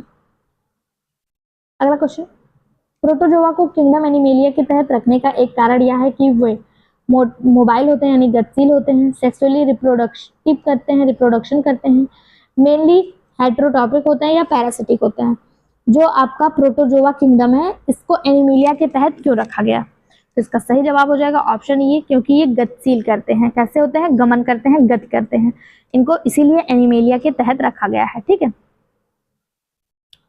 अगला क्वेश्चन, स्थिर पिंडिका यानी fixation papillae are found in, fixation papillae किसमें पाई जाती है, tornaria larva, trochophore larva, glochidium larva या एसिडियन लार्वा, तो इसका सही जवाब हो जाएगा जो फिक्सेशन पैपिली होती है ये किसमें देखने को मिलती है, ये एसिडियन लार्वा में देखने को मिलती है, किसमें, एसिडियन लार्वा में देखने को मिलती है, ऑप्शन डी इसका सही और सटीक जवाब हो जाएगा। अगला question, which of the following is sailed amoeba, इसमें से कौन सा सेल्ड अमीबा है, यानी वो कौन सा अमीबा है जिसके ऊपर कवच पाया जाता है, जिसके ऊपर सेल पाया जाता है, तो इसका जो सही जवाब हो जाएगा वो हो जाएगा ऑप्शन ए, ऑर्सेला। ऑर्सेला जो है ये एक प्रकार का सेल्ड अमीबा है, इसके ऊपर एक कवच पाया जाता है, यह एक कोष की प्रोटिस्टा है जो एक साधारण टेस्ट यानी सेल से ढका होता है, ठीक है, ऑप्शन ए इसका सही जवाब हो जाएगा। अगला क्वेश्चन, अमीबा में कूटपाद निर्माण का सॉल जेल सिद्धांत प्रस्तावित किया, sol gel theory of pseudopodia formation is amoeba was proposed by, amoeba में कूटपाद निर्माण का सॉल जेल सिद्धांत किसने प्रस्तावित किया, जेनजिंग्स ने, बल्थोर्ड ने, डेलिंजर ने या फिर हाइमन ने, तो इसका सही जवाब हो जाएगा सोल्जर थ्योरी, हमने आपको पहले बताया था। एक्सेप्ट किए थे जो उनका नाम कुछ और है और जिन्होंने दिया उनका नाम कुछ और है, दिया किसने, हाइमन ने, और एक्सेप्ट किसके द्वारा किया गया, अब आप बताइएगा, मैंने आपको बताया इसके पहले की वीडियो में कि एक्सेप्ट किसके द्वारा किया गया, आप बताइएगा, ठीक है, और दिया किसके द्वारा गया, हाइमन के द्वारा। ओके, अब देखिए अब आपको जो टॉपिक मिलेगा टॉपिक वाइज क्वेश्चन मिलेंगे, अब जो क्वेश्चन मिलेंगे क्योंकि हम लोग प्रोटोजोआ पूरे एक ही क्लास में पढ़ने वाले हैं, तो आप पेशेंस के साथ हमारे साथ बने रहिएगा। हम सबसे पहले देखेंगे एंट अमीबा के सारे क्वेश्चन जो अभी तक किसी एग्जाम में पूछे गए, फिर यूग्लिना, फिर प्लाज्मोडियम, फिर उसके बाद आपका जो अगला स्पीसीज है वो कौन सा है, प्रोटोजोआ, प्रोटोजोआ से उत्पन्न होने वाले रोग, इनके बारे में देखेंगे। ये सारे टॉपिक आपके लिए बहुत ज्यादा इंपॉर्टेंट है, तो आप हमारे साथ बने रहिएगा, एक के बाद एक टॉपिक आपका आता जाएगा। अब देखते हैं एंट अमीबा से कुछ क्वेश्चन। पहला question, blastema formation is part of, blastema यानी प्रमुकुल निर्माण किसका अंश है, ब्लास्टेमा फॉर्मेशन किसके द्वारा होता है, किसका एक पार्ट है, तो ब्लास्टेमा का जो फॉर्मेशन होता है वो रीजनरेशन का ही एक पार्ट है, किसका, रीजनरेशन का ही एक अंश है। ब्लास्टेमा कोशिकाओं का एक गुच्छा है जो वृद्धि एवं रीजनरेशन की क्षमता को रखता है। ओके, ऑप्शन ए इसका सही और सटीक जवाब हो जाएगा। अगला क्वेश्चन, निम्नलिखित में से कौन सा जीव अमर है, यानी कौन सा आपका जीव है जो आपका इमॉर्टल है, जो कभी भी नहीं मरता है, पैरामीशियम, वॉलवॉक्स, कछुआ या अमीबा, तो सही जवाब हो जाएगा अमीबा। बिहार पीजीटी में पूछा गया क्वेश्चन, कौन सा इमॉर्टल है, अमीबा जो है ये इमॉर्टल है। अगला क्वेश्चन, एंटमीबा हिस्टोलिटिका में होता है, एंटमीबा हिस्टोलिटिका में क्या देखने को मिलता है? तो एंटमीबा हिस्टोलिटिका में केवल एक सीडोपोडिया देखने को मिलता है, ऑप्शन ए इसका सही जवाब हो जाएगा। या मनुष्य की आंत का सूक्ष्मदर्शी अंतःपरजीवी यानी एंडोपैरासाइट है और समानता या कोलोन के ऊपरी भाग में देखने को मिलता है। ह्यूमन का जो इंटेस्टाइन होता है 3 भागों में बटा होता है, जेजुनम सॉरी उसमें जो कोलोन वाला भाग होता है यहाँ पे ये देखने को मिलता है। अगला, ये कॉज क्या करता है? तो ये अमीबिक डिसेंट्री कॉज करता है एंटमीबा हिस्टोलिटिका, ठीक है, यानी पेचिस रोग जो है ये कॉज करता है। एंटमीबा हिस्टोलिटिका में होता है, क्या होता है? तो अभी हम लोगों ने देखा एंटमीबा हिस्टोलिटिका में, अच्छा यहाँ पे ऑप्शन चेंज कर दिया। एंटमीबा हिस्टोलिटिका में एक सीडोपोडिया तो होता है, लेकिन उसके अलावा क्या पूछा जा रहा है यहाँ पे? 1 contractile vacuole, 2 contractile vacuole, 3 contractile vacuole या कंट्रेक्टाइल वैक्यूल एब्सेंट। तो आपको बता दें एंटमीबा हिस्टोलिटिका में कंट्रेक्टाइल वैक्यूल्स बिल्कुल एब्सेंट होता है, इसमें नहीं पाया जाता है और ये पेचिस रोग उत्पन्न करता है। इसकी खोज सर्वप्रथम फेडर लॉस, कौन थे? फेडर लॉस नामक वैज्ञानिक थे जिन्होंने इसकी सबसे पहले खोज की थी। ऑप्शन डी इसका सही जवाब हो जाएगा। अगला question, causative agent of dysentery is, पेचिस का कारक एजेंट है, पेचिस का कारक एजेंट कौन सा है? एंटमीबा जिंजीवैलिस, एंटमीबा हिस्टोलिटिका, एंटमीबा बकालिस या एंटमीबा कोलाई। पेचिस का एजेंट ऑफ डिसेंट्री मतलब पेचिस का कारक कौन सा है? तो अभी हम लोगों ने देखा था एंटमीबा हिस्टोलिटिका के कारण पेचिस होता है, डिसेंट्री रोग होता है, ठीक है। और ये पाया कहाँ जाता है? कि बड़ी आंत के कोलोन वाले भाग में पाया जाता है। कहाँ पे? बड़ी आंत के कोलोन वाले भाग में। अब देखिए ये क्वेश्चन बहुत ज्यादा इंपॉर्टेंट है। हमें पता है कि एंटमीबा से पेचिस नामक डिसेंट्री नामक रोग होता है, लेकिन यहाँ पे पूछा जा रहा है कि एंटमीबा हिस्टोलिटिका की संक्रामक अवस्था कौन सी है, इन्फेक्टिव स्टेज कौन सा है? क्या वो पैरासिटिक स्टेज है, सिस्टिक स्टेज है, टेट्रान्यूक्लिएटेड स्टेज है या फिर ट्रोफोजॉइड स्टेज है? बहुत ज्यादा इंपॉर्टेंट क्वेश्चन, इसे डबल स्टार मार्क करिए। सही जवाब ऑप्शन सी, टेट्रान्यूक्लिएटेड स्टेज, ये इसका संक्रामक अवस्था होता है, ठीक है। ऑप्शन सी इसका सही जवाब हो जाएगा। अगला क्वेश्चन, इनमें से किस प्रोटोजोआ में संकुचनशील धानी अनुपस्थित है, यानी कंट्रेक्टाइल वैक्यूल जो होता है वो अनुपस्थित होता है, वो कौन सा प्रोटोजोआ है? तो पहला ही बिल्कुल सही है, एंटमीबा हिस्टोलिटिका में कंट्रेक्टाइल वैक्यूल नहीं देखने को मिलता है। एंटमीबा हिस्टोलिटिका मोनोजेनिक होता है, मोनोजेनिक परजीवी होता है और यह अतिसार, पेचिस या डिसेंट्री नामक रोग उत्पन्न करता है। ऑप्शन ए इसका सही जवाब हो जाएगा। अगला, एंटमीबा कोलाई के परिपक्व पुट्टी में कितने नाभिक पाए जाते हैं, यानी इसका जो मेच्योर सिस्ट होता है एंटमीबा कोलाई का, इसमें कितने न्यूक्लियाई पाए जाते हैं मेच्योर सिस्ट में? तो इसका सही जवाब हो जाएगा ऑप्शन बी 8। कितने? 8 पाए जाते हैं, ठीक है। लेकिन इनकी संख्या 16 या इससे अधिक भी हो सकती है, लेकिन ये कम से कम कितने पाए जाते हैं? 8 पाए जाते हैं। अगला क्वेश्चन, एंटमीबा हिस्टोलिटिका में उत्सर्जन किसके द्वारा होता है? इसमें कंट्रेक्टाइल वैक्यूल्स तो पाया ही नहीं जाता है, इसमें फिर उत्सर्जन किसके द्वारा होता है? तो इनके जनरल बॉडी सरफेस यानी जीवीएस के द्वारा, इसके जो शरीर की सतह है उसी के द्वारा इसमें क्या होता है? उत्सर्जन देखने को मिलता है। अगला क्वेश्चन, मानव में एंटमीबा जिंजीवैलिस होता है जी। एंटमीबा जिंजीवैलिस मसूड़ों संबंधित रोग उत्पन्न करता है, यानी पायरिया जैसे। तो ये पायरिया के मवाद पॉकेटों में पाया जाता है। ऑप्शन सी इसका सही जवाब हो जाएगा, एंटमीबा जिंजीवैलिस। इसी के कारण टांसिल रोग भी देखने को मिलता है। अब एंटमीबा के क्वेश्चन कंप्लीट हो गए। अब अगला टॉपिक हमारा यूग्लिना है। अब हम यूग्लिना के क्वेश्चन देखेंगे कि यूग्लिना से क्या क्या पूछा गया है। पहला, यूग्लिना निम्नलिखित में से किस वर्ग से संबंधित है? तो यूग्लिना जो है क्या वो फाइटोमैस्टिकोफोरा, जूमैस्टिकोफोरा, राइजोपोडा या एक्टिनोपोडा किससे संबंधित है? तो सही जवाब हो जाएगा ऑप्शन ए, यूग्लिना फाइटोमैस्टिकोफोरा से संबंधित है। क्लास मैस्टिकोफोरा को फाइटोमैस्टिकोफोरा और जूमैस्टिकोफोरा 2 भागों में बांटा गया। तो फाइटोमैस्टिकोफोरा के जीवों में वर्णक यानी पिगमेंट पाए जाते हैं, जैसे यूग्लिना हो गया, और ये जलीय होते हैं, कैल्शियम एक्सोस्केलेटन से ढके होते हैं। इसमें यूग्लिना, क्लेमाडोमोनास, नॉक्टुला और वाल्वाक्स जैसे जीव शामिल हैं। ये स्वपोषी होते हैं और प्रकाश संश्लेषण करते हैं। यूग्लिना पादप तथा जंतु के बीच की कड़ी भी कहे जाते हैं। यूग्लिना को क्या कहा जाता है? पादप तथा जंतु के बीच की कड़ी। बात करें जूमैस्टिकोफोरा की, ये परजीवी होते हैं, ये दूसरों के ऊपर अपना जीवन डिपेंड होता है इनका, जैसे लिस्मानिया, ट्रिप्नोसोमा, जियार्डिया, ठीक है। इसका सही जवाब ऑप्शन ए हो जाएगा। और जूमैस्टिकोफोरा में जो आते हैं ये क्या करते हैं? ये बीमारी भी कॉज करते हैं। यूग्लिना का हरित लवक किसका बना होता है? यानी the chloroplast of Euglena is composed of. Euglena का हरित लवक किससे बना होता है? Chlorophyll A, chlorophyll B, chlorophyll A और बी, क्लोरोफिल ए बी और बीटा कैरोटीन। यूग्लिना का जो क्लोरोप्लास्ट होता है वो किसका बना होता है? इसका सही जवाब हो जाएगा ऑप्शन डी। ऑप्शन डी यानी कि क्लोरोफिल ए, क्लोरोफिल बी और बीटा कैरोटीन का जो इसका क्लोरोप्लास्ट होता है वो बना होता है। ऑप्शन डी इसका सही और सटीक जवाब हो जाएगा। अगला question, coral reef are formed by, coral चट्टाने कौन से जंतु बनाते हैं? मोलस्क, इकानोडर्म, प्रोटोजोआ या सिलेंट्रेट? कोरल चट्टाने किसके द्वारा बनाया जाता है? तो इसका सही जवाब हो जाएगा सिलेंट्रेट। सिलेंट्रेटा में जो एनिमल्स होते हैं, जैसे आप लोगों ने किसका नाम सुना होगा सिलेंट्रेट के एनिमल, नाम नहीं याद आ रहा, हाँ ऑरेलिया, ओबेलिया, ये सब इनका जो बाह्य कंकाल होता है ना वो CaCO3 यानी कैल्शियम कार्बोनेट से बना होता है और यही कैल्शियम कार्बोनेट आपस में कलेक्ट होकर कोरल चट्टान का रूप बना लेते हैं। ठीक है, एक जगह जब ऐसे ऐसे ऐसे ऐसे इकट्ठे होते जाते हैं तो ये एक चट्टान बन जाता है, इसी को कोरल रीफ कहा जाता है। ऑप्शन डी इसका सही जवाब हो जाएगा। अगला क्वेश्चन, पैरामाइलम अंग है, paramylum body are, reserve food of euglena, basal granules of flagella, excretory substance of plasmodium, micro nucleus is conjugated paramecium. Paramylum body क्या है? तो पैरामाइलम बॉडी, पैरामाइलम स्टार्च के समान एक कार्बोहाइड्रेट है। क्या है? स्टार्च के समान एक कार्बोहाइड्रेट है और ये यूग्लिना का स्टोर फूड भी है, रिजर्व फूड भी है। ऑप्शन ए इसका सही जवाब हो जाएगा। ठीक है, अगला क्वेश्चन, यूग्लिना में आहार सामग्री किसके रूप में संग्रहित होता है? In euglena food is stored in the form of, तो अभी हम लोगों ने देखा पैरामाइलम कणिकाओं के द्वारा इसका जो स्टोर फूड होता है, तो ऑप्शन ए इसका सही जवाब हो जाएगा। ये है क्या? तो ये एक स्टार्च के समान कार्बोहाइड्रेट है। ठीक है, नेक्स्ट पैरामाइलम है क्या है? तो पैरामाइलम कार्बोहाइड्रेट है। उसी क्वेश्चन को कितनी तरह से घुमा फिरा के पूछा गया है। लैंगिक जनन का कोई प्रमाण नहीं मिलता है, वो कौन सा एनिमल है जिसमें लैंगिक जनन नहीं देखने को मिलता है? पैरामीशियम कॉर्डेटम, यूग्लिना विरिडिस, मोनोसिस्टिस एजिलिस या फिर इनमें से कोई नहीं? इसका सही जवाब हो जाएगा ऑप्शन बी, यूग्लिना विरिडिस। यूग्लिना विरिडिस में लैंगिक जनन का कोई भी प्रमाण देखने को नहीं मिलता है। ऑप्शन बी इसका सही जवाब हो जाएगा। क्यों?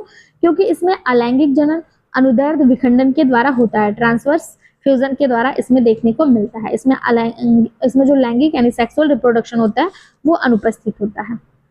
अब हमारा टॉपिक यूग्लिना खत्म हो गया। अब यहाँ से प्लाज्मोडियम के क्वेश्चन देखने को मिलेंगे, फटाफट से हम देख लेते हैं। पहला क्वेश्चन, प्लाज्मोडियम का ट्रोफोजॉइट्स रहता है। प्लाज्मोडियम का ट्रोफोजॉइट्स कहाँ रहता है?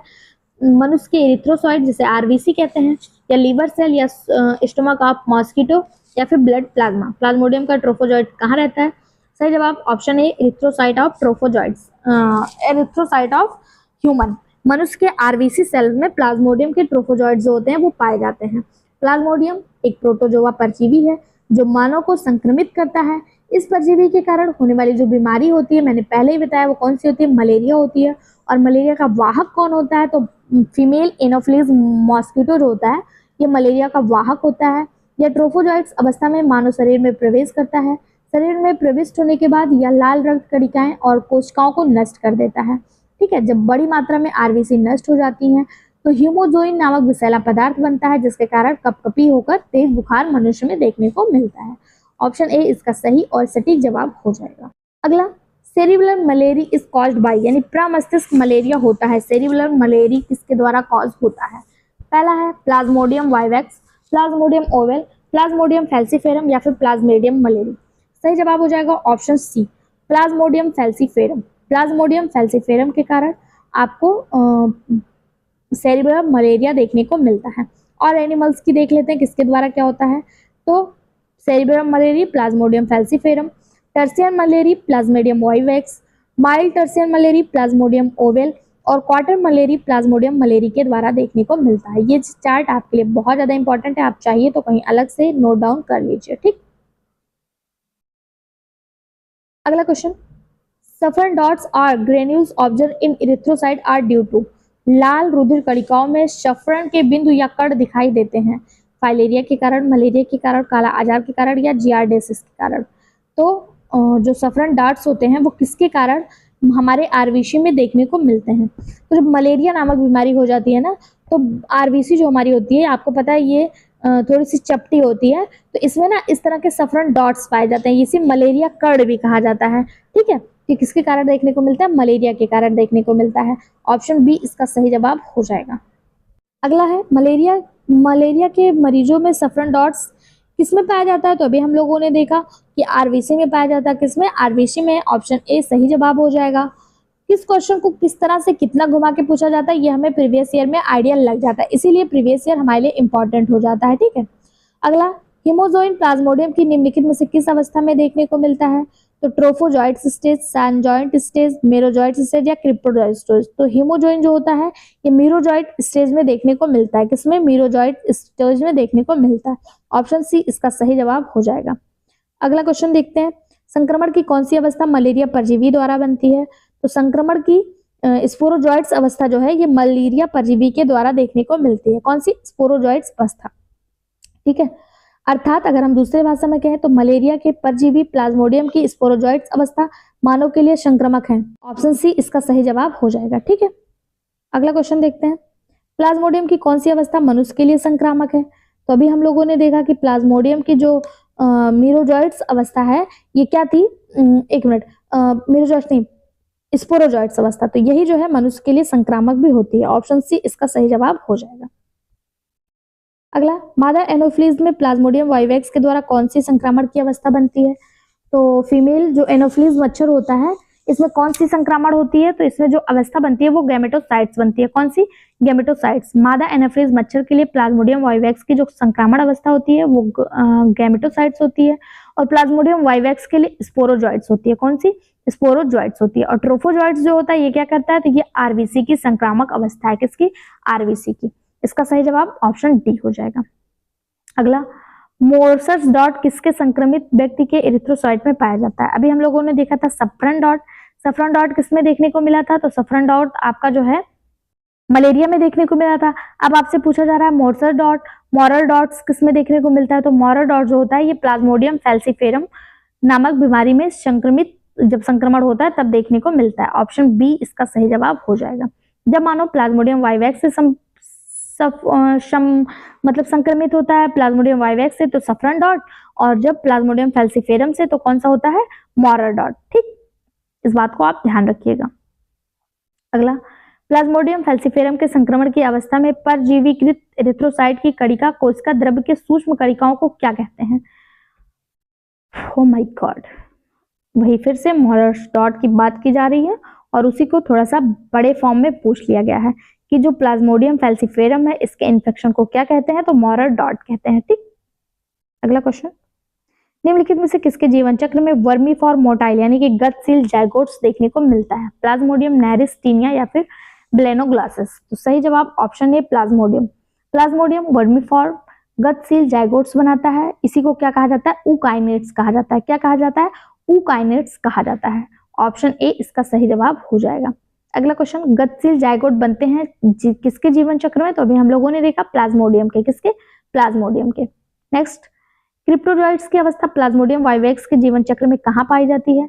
तो क्रिप्टोजॉइट्स की अवस्था प्लाज्मोडियम वाइवेक्स के कहाँ पाई जाएगी? जीवन चक्र में कहाँ पाई जाएगी? लीवर ऑफ मानो, ब्लड ऑफ मतलब ह्यूमन, स्लैबरी ग्लैंड ऑफ मॉस्किटो या इंटेस्टाइन ऑफ मॉस्किटो, कहाँ देखने को मिलेगा? सही जवाब हो जाएगा ऑप्शन ए। ऑप्शन ए यानी कि लीवर ऑफ मैन में देखने को मिलेगी क्रिप्टोजॉइट्स की अवस्था प्लाज्मोडियम वाइवेक्स के जीवन चक्र में मनुष्य के हृदय की कोशिकाओं में मनुष्य के यकृत की कोशिकाओं में देखने को मिलेगी। ओके, ऑप्शन ए सही जवाब हो जाएगा। अगला, प्लाज्मोडियम है, प्लाज्मोडियम क्या है? डाइजेनेटिक, मोनोजेनेटिक, एक्टोपैरासिटिक या फिर पॉलीजेनेटिक? तो प्लाज्मोडियम जो है ये डाइजेनेटिक है, यानी कि इसमें दो होस्ट हैं। कितने? दो होस्ट हैं। पहला होस्ट कौन सा है? ये अपना जीवन चक्र दो होस्ट पे पूरा करता है। आप नाम बताइए कौन सा है? मैं नहीं बताऊंगी, मैं कई बार बता चुकी हूँ, अब आप बताइए। ठीक है, अगला क्वेश्चन, निम्नलिखित में से किसमें प्लाज्मोडियम की साइजॉन्ट अवस्था पाई जाती है? प्लाज्मोडियम की साइजॉन्ट अवस्था liver and red cells of man में देखने को मिलता है। ऑप्शन डी इसका सही और सटीक जवाब हो जाएगा। अगला क्वेश्चन, प्लाज्मोडियम के लघु युग्मक और गुरु युग्मक बनते हैं। प्लाज्मोडियम के लघु युग्मक और गुरु युग्मक यानी कि मेगा गैमेट्स और माइक्रोगैमेट्स किसमें देखने को मिलता है? तो ये जाइगोट्स में देखने को मिलता है। किसमें? जाइगोट्स में। ऑप्शन डी सही जवाब। अगला क्वेश्चन, मलेरिया परजीवी के गैमेटोसाइट्स बनते हैं। मलेरिया परजीवी के गैमेटोसाइट्स कहाँ बनते हैं? तो ब्लड ऑफ मैन में यानी मनुष्य की आरबीसी में बनते हैं। ऑप्शन बी इसका सही जवाब हो जाएगा। अगला, इनमें से कौन से अंग में मलेरिया परजीवी का ऊकाइनेट्स अवस्था देखने को मिलता है? तो अभी हम लोगों ने देखा था किसमें? मच्छर के पेट में ऊकाइनेट्स अवस्था देखने को मिलता है। किसमें? मच्छर के पेट में। देखिए मनुष्य के पेट में नहीं, मच्छर के पेट में देखने को मिलेगा, इस बात को आप ध्यान रखिएगा, ठीक है। ऑप्शन डी इसका सही जवाब हो जाएगा। पीजीटी 2003 में पूछा गया क्वेश्चन है। अगला, एनिसोगैमी क्या है? एनिसोगैमी क्या है? तो इसका सही जवाब हो जाएगा ऑप्शन बी।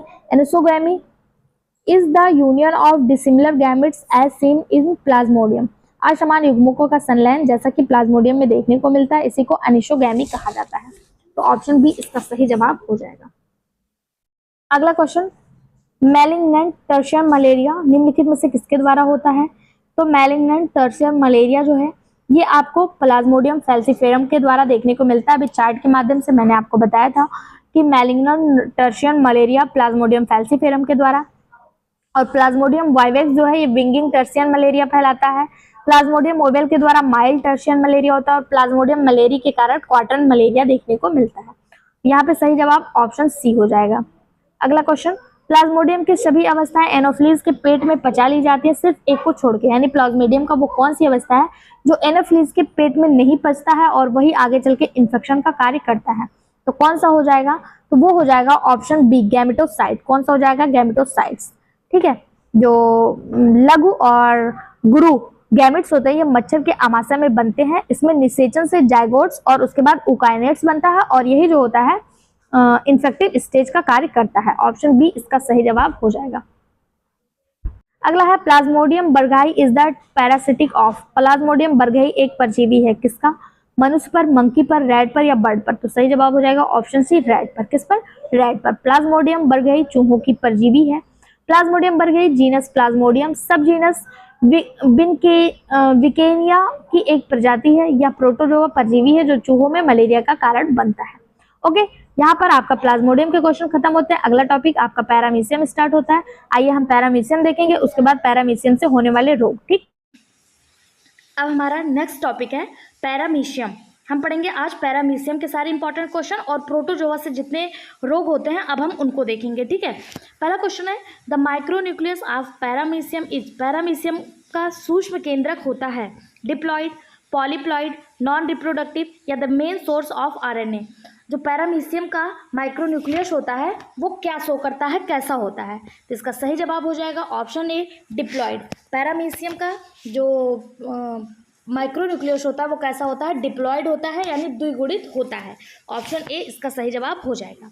प्रत्येक पैरामीशियम में एक डिप्लॉइड, जिसे आप 2n कहते हैं, माइक्रोन्यूक्लियस देखने को मिलता है। अगर पूछा जाए ये क्या करता है, तो ये अर्धसूत्री विभाजन से गुजरता है, जिसमें 4 अगुणित यानी n फेज में यानी हैप्लॉइड सूक्ष्म केंद्रक बनते हैं, जिसके परिणाम स्वरूप केंद्रक विघटित हो जाते हैं। ओके, ऑप्शन ए इसका सही जवाब हो जाएगा कि प्रत्येक पैरामीशियम में कितने न्यूक्लियस होते हैं? 2 न्यूक्लियस। यहाँ पे दिया हुआ है, आप देख लीजिए, यहाँ पे देखिए 2 माइक्रोन्यूक्लियस देखने को मिलते हैं।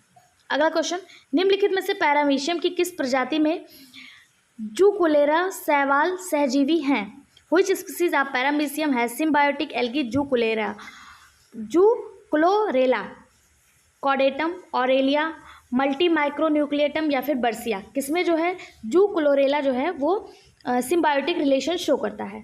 तो इसका सही जवाब हो जाएगा ऑप्शन डी, बर्सीरिया। बर्सीरिया एक ऐसा पैरामीशियम है, पैरामीशियम बर्सीरिया एक ऐसी स्पीसीज है जिसके साथ जूकुलेरा एल्गी जो है ये सहजीवी संबंध करता है, और इसकी वजह से ये जो होता है एल्गी ये आपको हरे रंग का दिखाई देता है। कैसा होता है? हरे रंग का। क्या होता है इसमें? जो पैरामीशियम होता है ये एल्गी को रहने के लिए आश्रय देता है, और जो आपका एल्गी होता है ये इसको भोजन प्रदान करता है। किसको? पैरामीशियम को, ठीक है। ऑप्शन डी इसका सही और सटीक जवाब हो जाएगा। अगला क्वेश्चन, पैरामीशियम की पश्च संकुचनशील रिक्तिका स्पंद करती है the posterior contractile vacuole of paramecium pulsated. यानी कि जो पैरामीशियम की कॉन्ट्रैक्टाइल पोस्टीरियर कॉन्ट्रैक्टाइल वैक्यूल है, पोस्टीरियर कॉन्ट्रैक्टाइल वैक्यूल यानी कि अगर ये पैरामीशियम की बॉडी है तो यहाँ पे जो पाई जाती है उसके बारे में पूछा जा रहा है। ये कैसे स्पंदन करती है, कैसे पल्सेट करती है? क्या ये स्लोअर देन एंटीरियर वैक्यूल? क्या ये एंटीरियर वैक्यूल से तेज स्लो होता है, या फिर at the same rate at the anterior vacuole? उसी दर पर जिस पर पोस्टीरियर करता है उसी पे एंटीरियर भी करता है। पोस्टीरियर देन एंटीरियर वैक्यूल यानी कि जो फास्ट होता है एंटीरियर वैक्यूल से, या फिर only when the anterior vacuole stop pulsing, केवल तब जब एंटीरियर वैक्यूल जो है वो स्पंद करना बंद कर दे। पोस्टीरियर वैक्यूल कैसे कार्य करता है? तो इसका सही जवाब हो जाएगा option C, faster than anterior vacuole. अग्र रिक्तिका से द्रुततर होता है, यानी कि अग्र रिक्तिका जो पोस्टीरियर एंटीरियर वैक्यूल होता है यहाँ पे जो पाया जाता है, इससे जो है ये पोस्टीरियर वाला फास्ट काम करता है। कौन सा फास्ट काम करता है? तो पोस्टीरियर वाला जो है वो फास्ट काम करने को मिलता है, ठीक है, ये तेज स्पंदन करता है। पैरामीशियम में जो कंट्रेक्टाइल वैक्यूल होता है, अगर पूछा जाए ये करता क्या है, तो ये सारे वेस्ट मटेरियल को हटाता है, अतिरिक्त पानी को हटाने में मदद करता है, ठीक है। और प्रत्येक पैरामीशियम में कितने कंट्रेक्टाइल वैक्यूल पाए जाते हैं? तो 2 कंट्रेक्टाइल वैक्यूल प्रत्येक पैरामीशियम में देखने को मिलते हैं। इसमें जो पोस्टीरियर वाला होता है वो एंटीरियर से फास्ट काम करता है। अगला, इन पैरामीशियम में क्या होता है? तो पोस्टीरियर जो है वो एंटीरियर से तेज कार्य करता है, अभी हम लोगों ने देखा, तो ऑप्शन सी इसका सही जवाब हो जाएगा। अगला क्वेश्चन, यह आपका असर्शन और रीजन बेस है। असर्शन दिया हुआ, अभिकथन दिया है, पैरामीशियम की पश्च संकुचनशील रिक्तिका आगे वाली से तेज स्पंदन करती है, यानी जो पोस्टीरियर है वो एंटीरियर से तेज जो है स्पंदन करती है, बिल्कुल सही बात है। दूसरा दिया है, जल की अधिक मात्रा अग्रभाग में कोशिका ग्रहणी के द्वारा होता है, यानी large amount of water is being delivered into anterior region by cytopharynx. क्या ये सही है? तो नहीं, ये गलत हो जाएगा आपका, यानी कि आपका ए सही है और आर जो है वो गलत है, ठीक है। जल की अधिक मात्रा अग्रभाग के कोशिका ग्रहणी के माध्यम से नहीं जाती है, कोशिका ग्रसनी यानी कि साइटोफेरेंक्स के माध्यम से नहीं जाती है, तो आर गलत हो जाएगा, ए सही है। किस ऑप्शन में दिया हुआ है? ए सही, आर गलत, ऑप्शन सी, तो ऑप्शन सी इसका सही जवाब हो जाएगा। अगला क्वेश्चन है, which of the following is not a flagellated protozoa? निम्नलिखित में से कौन सा फ्लैजेलेटेड प्रोटोजोआ नहीं है? फ्लैजेलेटेड प्रोटोजोआ कौन सा नहीं है? पैरामीशियम, यूग्लिना, ट्रिपनोसोमा या फिर लिस्टमैनिया, कौन सा नहीं है? तो मैंने आपको बताया था, प्रोटोजोआ को उनके लोकोमोटरी आर्गन के आधार पर 4 भागों में बांटा गया है। यहाँ पे पूछा जा रहा है कौन सा फ्लैजेलेटेड नहीं है, तो पैरामीशियम में कोई भी फ्लैजला नहीं पाया जाता। इसका जो लोकोमोटरी ऑर्गन होता है ये इसकी बॉडी पे हेयर लाइक स्ट्रक्चर पाए जाते हैं, जिसे सीलिया कहा जाता है। क्या कहा जाता है? सीलिया कहा जाता है। इसमें कोई भी कोई भी फ्लैजला देखने को नहीं मिलता है। यूग्लिना, ट्रिपनोसोमा और लिस्टमैनिया में देखने को मिलता है, ठीक है। अगला क्वेश्चन, पैरामीशियम किस गण में आता है, यानी कि पैरामीशियम किस ऑर्डर से बिलोंग करता है? तो पैरामीशियम जो है, अगर इसके फाइलम की बात करें तो फाइलम इसका प्रोटोजोआ है, सब फाइलम सीलियोफोरा है, क्लास सीलिएटा है, सब क्लास होलोट्राइका है, और ऑर्डर की अगर बात करें तो ऑर्डर को हाइमेनोस्टोमैटिडा या फिर इसी को पैनिकुलिडा कहा जाता है। क्या है इसका ऑर्डर? हाइमेनोस्टोमैटिडा या फिर इसी को और किस नाम से जानते हैं? इसी को पैनिकुलिडा कहते हैं, पैनिकुलिडा कहते हैं, ठीक है। और इसका जीनस पैरामीशियम है ही, तो ऑप्शन सी इसका सही जवाब हो जाएगा। अगला क्वेश्चन, एंडोमिक्सिस जनन की एक प्रक्रिया है जो पाई जाती है। एंडोमिक्सिस किसमें देखने को मिलता है? ओवार्टिसेला, पैरामीशियम, ओपेलिन या फिर यूग्लिना। सही जवाब ऑप्शन बी, एंडोमिक्सिस किसमें देखने को मिलता है? तो पैरामीशियम में देखने को मिलता है। ये है क्या? तो ये रिप्रोडक्शन का एक प्रकार है। इस प्रक्रिया में होता क्या है? तो इस प्रक्रिया में एक नया सूक्ष्म केंद्रीय उपकरण बिना समान यानी कि सिंकायरन गठन के उत्पन्न होता है। इस प्रक्रिया में जो सूक्ष्म केंद्रक होता है वो डिजनरेट हो जाता है और उसके बाद फिर डिसअपियर हो जाता है। जबकि अगर समसूत्री विभाजन की बात करें, समसूत्री विभाजन द्वारा 2 बार विभाजित होकर 8 संतत यानी डॉटर केंद्रक बनाते हैं, जिसमें 6 जो हैं वो डिसअपियर हो जाते हैं और 2 बचते हैं, ठीक, एक माइक्रो एक मैक्रो। इसका सही जवाब ऑप्शन बी हो जाएगा। अगला क्वेश्चन, एंडोमिक्सिस पैरामीशियम में एक परिघटना है जो संबंधित है। किससे संबंधित है एंडोमिक्सिस? तो अभी हम लोगों ने देखा था एंडोमिक्सिस जो संबंधित है वो रिप्रोडक्शन से संबंधित है। ऑप्शन बी इसका सही जवाब हो जाएगा। अगला, साइटोपाइजी एक अपर्चर है जो पैरामीशियम के शरीर पर पाया जाता है और निम्न में से प्रयोग में लाया जाता है: feeding, locomotion, egestion of undigested food या फिर रिस्पायरेशन। साइटोपाइजी के द्वारा क्या किया जाता है? तो साइटोपाजी जो होता है ये अपचित भोजन को यानी अनडाइजेस्ट फूड को बाहर निकालने का काम यानी उत्सर्जित करने का कार्य करते हैं। ऑप्शन सी इसका सही जवाब हो जाएगा। साइटोपाजी जो है, जैसे हमारी बॉडी में एनस रेक्टम होता है उसी तरह से पैरामीशियम की बॉडी में साइटोपाजी पाया जाता है और ये क्या करता है?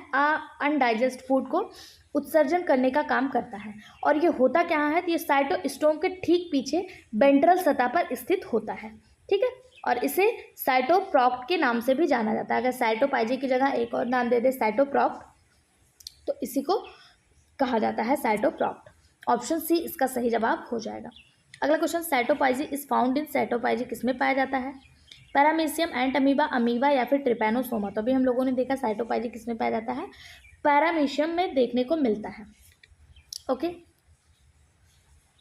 अगला क्वेश्चन, कुछ पैरामीशियम की कोशिका द्रव्य में पाई जाने वाली विशेष कोशिकाएं जो कप्पा कण कहलाते हैं, जिन्हें आप कप्पा पार्टिकल कहते हैं, एक विष उत्पन्न करती है यानी टॉक्सिन उत्पन्न करती है, जिसे कहा जाता है, मतलब पूछा जा रहा है कि कुछ पैरामीशियम ऐसे होते हैं जिनके साइटोप्लाज्म में कप्पा पार्टिकल पाए जाते हैं और वो एक टॉक्सिक सब्सटेंस प्रोड्यूस करते हैं। उस टॉक्सिक सब्सटेंस का नाम आपसे पूछा जा रहा है कि उसका नाम क्या है।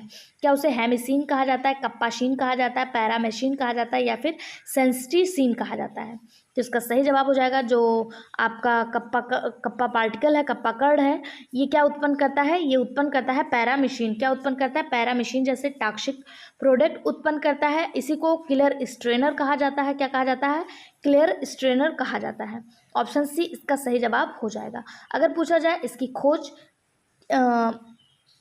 ये किस में देखने को मिलता है, तो ये ग्राम नेगेटिव बैक्टीरिया में देखने को मिलता है। ग्राम नेगेटिव बैक्टीरिया जो सहजीवी जीवाणु होते हैं उनमें देखने को मिलता है। और पूछा जाए इसकी खोज किसने की थी, तो इसकी खोज जो किए थे वो सोनेबॉर्न नामक साइंटिस्ट ने किया था। ठीक है, कप्पा के कणों में डीएनए व प्रोटीन दोनों मौजूद होता है और ये क्या बनाता है? पैरामीशिन बनाता है। अगला क्वेश्चन, पैरामीशियम में पाए जाने वाला कप्पा कण किसका उदाहरण नहीं है? कप्पा कण किसका उदाहरण नहीं है? साइटोप्लाज्मिक इनहेरिटेंस तो है, साइटोप्लाज्मिक इनहेरिटेंस है क्योंकि इसमें डीएनए और प्रोटीन पाया जाता है। मेंडेलियन इनहेरिटेंस बिल्कुल ये भी सही है।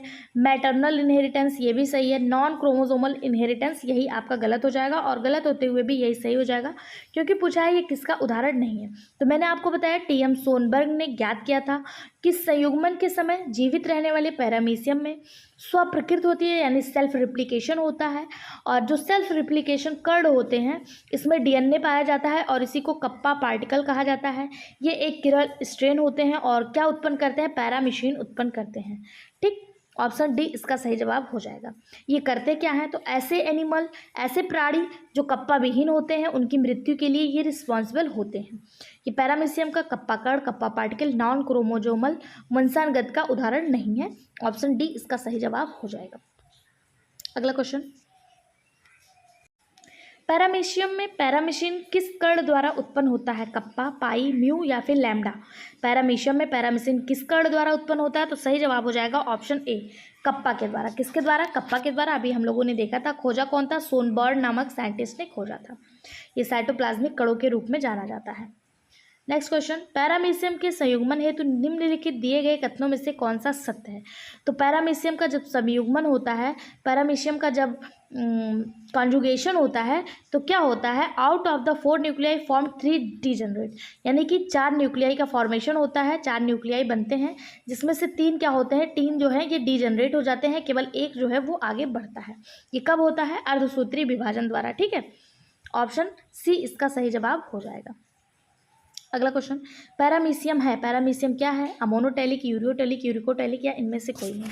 तो पैरामीशियम एक वाटर लविंग एनिमल है यानी कि ये वाटर में पाया जाता है। प्रोटोजोआ, पोरीफेरा, सिलेंट्रेटा, टीनोफोरा, यहाँ तक के जितने भी एनिमल हैं ये सभी अमोनोटेलिक होते हैं, चाहे वो पैरामीशियम, यूग्लिना, कोई भी हाइड्रा, स्पॉन्ज, किसी के भी बारे में पूछ ले, ये सभी अमोनोटेलिक होते हैं क्योंकि ये सभी वाटर में देखने को मिलते हैं। ठीक है, और ये अमोनिया उत्पन्न करते हैं, अमोनिया NH3, और इसीलिए इन्हें क्या कहा जाता है? अमोनोटेलिक कहा जाता है। अगर पूछा जाए यूरिया का उत्सर्जन करने वाले क्या कहलाते हैं, तो यूरिया का उत्सर्जन करने वाले यूरियोटेलिक। इसमें कौन आता है? इसमें आपके आते हैं एडल्ट एम्फीबियंस, कार्टिलेजनस फिशेज और साथ साथ मैमल्स, यानी कि हम लोग, भेड़ बकरी, ये सब सारे मैमल्स। और यूरिकोटेलिक कौन से हैं? तो जो यूरिक एसिड का उत्सर्जन करते हैं वो यूरिकोटेलिक होते हैं। यूरिकोटेलिक में बर्ड आप सभी जानते हैं, लेकिन सांप और छिपकली भी यूरिकोटेलिक के अंतर्गत आता है। ठीक है, यहाँ पे जो सही जवाब हो जाएगा वो ऑप्शन ए हो जाएगा। अगला क्वेश्चन, पैरामीशियम के संयुग्मन के दौरान किसका आदान प्रदान होता है? यानी पैरामीशियम का जब कॉन्जुगेशन होता है तो क्या चेंज होता है? Micronucleus, mega nuclei, both of these या फिर नन ऑफ दीज? पैरामीशियम में 2 न्यूक्लियस पाया जाता है, एक माइक्रो एक मैक्रो। तो मेगा को ही मैक्रो MACRO कहिए या फिर मेगा कह लीजिए, लेकिन जो चेंज होता है वो माइक्रो न्यूक्लियस होता है। किसका होता है? माइक्रो न्यूक्लियस का आदान प्रदान होता है, माइक्रो न्यूक्लियस होता है वो चेंज होता है। हालांकि इसे बारंबार लैंगिक जनन के रूप में भी निर्देशित किया जाता है, जो जीवों का एक साथ जुड़ने का उद्देश्य लघु केंद्रितता का आदान प्रदान होता है। ठीक है, ऑप्शन ए इसका सही जवाब हो जाएगा। अगला, पैरामीशियम में साइकोलोसिस की परिघटना का संबंध इससे होता है एक्सक्रेशन, लोकोमोशन, डाइजेशन या रिप्रोडक्शन। पैरामीशियम फेनोमेनन में साइक्लोसिस जो होता है वो किससे संबंधित होता है? तो पैरामीशियम में जो साइक्लोसिस होता है वो डाइजेशन के लिए जिम्मेदार होता है। किसके लिए? डाइजेशन के लिए। पैरामीशियम जो होता है ये होलोजोइक टाइप का होता है। होलो मतलब होता है एनिमल, और जो एक मतलब होता है एनिमल लाइक जो होते हैं ये होते हैं, यानी कि इसे आप पूर्णभोजी समभोजी भी कह सकते हैं। पैरामीशियम जो होते हैं अमीबा की ही तरह होलोजोइक न्यूट्रिशन शो करते हैं, और इनके जो न्यूट्रिशन से लेके मतलब इनका जो डाइजेशन प्रोसेस होता है इसी को साइक्लोसिस कहा जाता है। क्या कहा जाता है? साइक्लोसिस कहा जाता है। क्यों कहा जाता है? क्योंकि भोजन अंतर्ग्रहण उपकरण द्वारा यह जीवाणु सूक्ष्म कार्बनिक कणों आदि का अंतर्ग्रहण करके खाद्य धमनियों में इसे पचाते हैं, यानी कि जो फूड वैक्यूल्स होता है उसमें पाचन होता है, और उसमें क्या होता है एक समय अंतराल पे क्लॉकवाइज घड़ी की दिशा में इनका जो भोजन है वो ऐसे ऐसे घूमता रहता है और धीरे धीरे डाइजेस्ट हो जाता है, इसीलिए इसे साइक्लोसिस कहा जाता है। ठीक, ऑप्शन सी इसका सही जवाब हो जाएगा। अगला, ट्रैकोसिस्ट का कार्य क्या है? Function of trichocyst, offence and defence, help in reproduction, to attend resistance condition, या फिर ऑल ऑफ एबव। तो ट्रैकोसिस्ट जो होता है ये क्या करता है? ट्रैकोसिस्ट जो होता है ये ऑफेंस और डिफेंस का कार्य करता है। क्या करता है? ऑफेंस और डिफेंस। ऑप्शन ए इसका सही जवाब हो जाएगा। यह किस में पाया जाता है? ये पैरामीशियम के एक्टोप्लाज्म पर पाया जाता है, यानी ऊपरी सतह पर देखने को मिलता है, और इसे सर्वप्रथम एडलिन ने पैरामीशियम में देखा था। किस साइंटिस्ट ने देखा था? एडलिन नामक साइंटिस्ट ने इसे सबसे पहले देखा था, लेकिन इन्होंने इसका कार्य नहीं बता पाया। इन्होंने ये स्पष्ट नहीं किया कि ये क्या कार्य करता है। उसके बाद बहुत सारे साइंटिस्ट ने इस पर रिसर्च किया और उन्होंने बताया कि जो ट्राइकोसिस्ट होता है ये ऑफेंस और डिफेंस का कार्य करता है। इसके अतिरिक्त यह बचाव एवं शिकार पकड़ने में भी सहायता करता है। ठीक है, अगला क्वेश्चन, सिल्वर लाइन तंत्र, सिल्वर लाइन सिस्टम किससे संबंधित है? प्लाज्मोडियम, एंटमीबा, पैरामीशियम या साइकॉन। सिल्वर लाइन सिस्टम किससे संबंधित है? तो सही जवाब हो जाएगा ऑप्शन सी, पैरामीशियम से संबंधित है। किससे संबंधित है? पैरामीशियम से संबंधित है। 100 क्वेश्चन के बाद हम लोग कल के वीडियो के कमेंट ले लेंगे। ठीक है, अगला question, mode of food intake in paramecium is. Paramecium में आहार लेने की प्रणाली यानी कि चलन है होलोजोइक, होलोफिटिक भी इसे कहते हैं, प्रोटोजोइक या फिर एंडोजोइक। इसका सही जवाब अभी हम लोगों ने देखा था, अमीबा और पैरामीशियम में जो फूड होता है, आहार लेने की जो प्रणाली होती है यानी प्रोसेस होता है वो कैसा होता है? होलोजोइक टाइप का होता है। जबकि सेप्रोजोइक के अंतर्गत जीवाणु और कवक आते हैं। ये पौधे और जंतुओं के मृतक शरीर एवं उनके मलमूत्रों का विच्छेदन करके उन्हें यौगिक तत्वों में बदल देते हैं, यानी कि ये उस पर रहते हैं। ठीक है, सेप्रोजोइक। होलोजोइक जो एनिमल लाइक बिहेव करें, होलोफिटिक जो प्लांट लाइक बिहेव करें, सेप्रोजोइक जो डेड एंड डिकेइंग मटेरियल पे अपना फीड लें। ठीक है, इसका सही जवाब ऑप्शन ए हो जाएगा। आगे बढ़ने से पहले हम कल के वीडियो के कमेंट ले लेते हैं। आपका कमेंट हमारे लिए बहुत ज़्यादा महत्वपूर्ण है। जिन लोगों ने कल कमेंट नहीं किया था उनसे उम्मीद करते हैं वो आज के वीडियो पे अपनी कमेंट, अपनी राय जरूर रखेंगे। अगर उनका कमेंट हमें प्राप्त होता है तो नेक्स्ट वीडियो में उनके कमेंट को भी जरूर शो किया जाएगा। अभी और भी क्वेश्चन बचे हुए हैं, आपको जाना नहीं है, बस हम एक बार कमेंट देख लेते हैं। ये कुछ कमेंट आए हुए हैं हमारे पास। पहला कमेंट आया हुआ है मनु अंसारी जी का। ये हमारे साथ बहुत टाइम से जुड़े हुए हैं, दोबारा हमसे रिकनेक्ट होने के लिए थैंक यू सो मच। उसके बाद कमेंट आया हुआ है हिमानी जायसवाल का। इन्होंने लिखा, आप बहुत अच्छे से समझाती हैं और आपका वीडियो भी बहुत हेल्पफुल होता है। थैंक यू हिमानी जी, ऐसे ही हमें सपोर्ट करते रहिए। और अगला कमेंट आया हुआ है मीतू मिश्रा जी का। ठीक है, इन्होंने लिखा थैंक यू सो मच आप सभी को। और जिन लोगों ने कमेंट नहीं किया उनसे उम्मीद है वो इस वीडियो पर अपना कमेंट जरूर देंगे और नेक्स्ट वीडियो में हम उनके कमेंट को भी दिखाएंगे। आप हर एक का कमेंट हमारे लिए बहुत ज़्यादा वैल्यूबल है। आप लोग लाइक करिए, शेयर करिए या मत करिए, लेकिन एक कमेंट जरूर किया करिए, क्योंकि आपके कमेंट से ना हमें बहुत ज़्यादा मोटिवेशन मिलता है और हमें नेक्स्ट वीडियो बनाने की प्रेरणा भी मिलती है। तो प्लीज़ आप लोग कमेंट जरूर किया करिए। चलिए अब अगला क्वेश्चन देखते हैं। अगला क्वेश्चन है, amphimixis is paramecium involve. Paramecium में एम्फीमिक्सिस शामिल होता है। पैरामीशियम में एम्फीमिक्सिस कहाँ पे शामिल होता है? तो जो पैरामीशियम है इसमें एम्फीमिक्सिस जो होता है ये अलग इंडिविजुअल के मेल प्रोन्यूक्लियस और फीमेल प्रोन्यूक्लियस का संलयन करता है, इसी को एम्फीमिक्सिस कहा जाता है। ठीक है, एम्फीमिक्सिस में दो अलग अलग जीव के नर यानी कि मेल प्रोन्यूक्लियस और फीमेल प्रोन्यूक्लियस का संलयन होता है।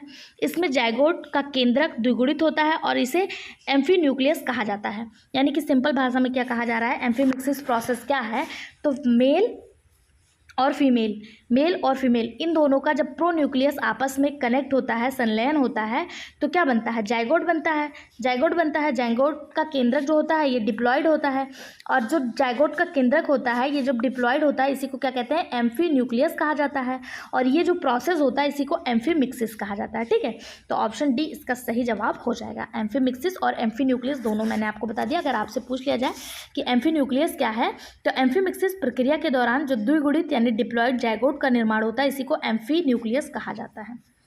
अगला क्वेश्चन, पैरामीशियम में संयुग्मन सहायता करता है, यानी conjugation help in paramecium in rejuvenation, heredity, variation, nuclear reorganization या ऑल ऑफ एबव। इसका सही जवाब हो जाएगा option D, all of above. Paramecium ciliophora उपसंघ का एक जंतु है, आप सभी को पता है, मैंने आपको बताया भी। इसमें जो है एसेक्सुअल रिप्रोडक्शन देखने को मिलता है। पैरामीशियम में जो सेक्सुअल रिप्रोडक्शन होता है ये केवल और केवल स्ट्रेसफुल दशा में होता है, यानी अनफेवरेबल कंडीशन में ही देखने को मिलता है। बाकी इसमें एसेक्सुअल रिप्रोडक्शन देखने को मिलता है। ये जो है कॉन्जुगेशन के माध्यम से रिप्रोडक्शन करता है। ये कॉन्जुगेट होते हैं, दो पैरामीशियम आपस में कॉन्जुगेट होते हैं और अपने न्यूक्लियस आपस में एक्सचेंज कर लेते हैं। जब ये कॉन्जुगेट होते हैं तो ये कॉन्जुगेशन ब्रिज का निर्माण करते हैं। किसका, कॉन्जुगेशन ब्रिज का भी निर्माण करते हैं। ठीक है, तो इसमें जो होता है पुनर्युवरण में, यानी इसमें उच्च लक्षण उत्पन्न होते हैं। और उसके बाद जो आपका हेरिडिटी वेरिएशन है, इसमें अलग अलग पैरामीशियम में डीएनए मिलने से नए लक्षणों का विकास होता है। इसी को पैतृक विविधता यानी कि हेरिडिटी वेरिएशन कहते हैं। और दो कोशिकाओं के लघु केंद्रकों के मिलने से केंद्रीय संगठन का पुनर्गठन होता है, यानी कि तीन के तीनों इसमें सही जवाब हो जाएंगे। अगला क्वेश्चन, एक मिनट। विषम रूपी नाभिक पाए जाते हैं, हेट्रोमॉर्फिक न्यूक्लियाई अकर इन। विषम रूपी नाभिक कहाँ पाए जाते हैं, तो ये जो है क्या मसल सेल में पाए जाते हैं, ह्यूमन जर्म सेल में, न्यूरॉन्स में, या फिर सिलिएटेड प्रोटोजोन्स में। तो हेट्रोमॉर्फिक न्यूक्लियाई जो होते हैं ये सिलिएटेड प्रोटोजोन्स में देखने को मिलते हैं। किसमें, सिलिएटेड प्रोटोजोन्स में। सिलिएटेड प्रोटोजोआ कौन सा है, जिसमें सिलिया पाई जाती है, तो वो पैरामीशियम है। कौन सा है, पैरामीशियम है। इसमें दो प्रकार के केंद्रक होते हैं, एक माइक्रो एक मैक्रो, यानी लघु केंद्रक और गुरु केंद्रक। इसलिए इन्हें जो है हेट्रोमॉर्फिक न्यूक्लियस कहा जाता है। ऑप्शन डी इसका सही जवाब हो जाएगा। अब यहाँ पे देखिए प्रोटोजोआ के सारे क्वेश्चन खत्म हो गए। हम लोगों ने यूग्लिना देख लिया, लिस्टमैनिया देख लिया, प्रोटोजोआ देख लिया, सारे इंपॉर्टेंट टॉपिक जो प्रोटोजोआ से आ सकते थे सबको देख लिया। अब हम देखेंगे प्रोटोजोआ से उत्पन्न होने वाले रोग। प्रोटोजोआ से रोग उत्पन्न वे एनिमल करते हैं जिनके पास लोकोमोटरी ऑर्गन नहीं होता है। जिनके पास लोकोमोटरी ऑर्गन नहीं है उन एनिमल्स को किस में रखा गया है, किस क्लास में रखा गया, अगर आपको पता हो तो लोकोमोशन के आधार पे, मैंने आपको इसके पहले के वीडियो में बताया था कि लोकोमोशन के आधार पे प्रोटोजोआ को चार भागों में बांटा गया है। उसमें एक फ्लैजला के आधार पे, सीलिया के आधार पे, नॉन लोकोमोटरी ऑर्गन के आधार पे। तो आपको बताना है कि वो कौन सा क्लास है जिसमें नॉन लोकोमोटरी ऑर्गन के एनिमल आते हैं। ये आपको कमेंट बॉक्स में कमेंट करके बताना है। और जो हम पढ़ेंगे वो हम पढ़ेंगे प्रोटोजोआ द्वारा उत्पन्न रोग। ये बहुत ज़्यादा इंपॉर्टेंट टॉपिक है, इसे डबल स्टार मार्क कर लीजिएगा। यहाँ से हर एग्जाम में आपको एक दो क्वेश्चन देखने को मिलते हैं।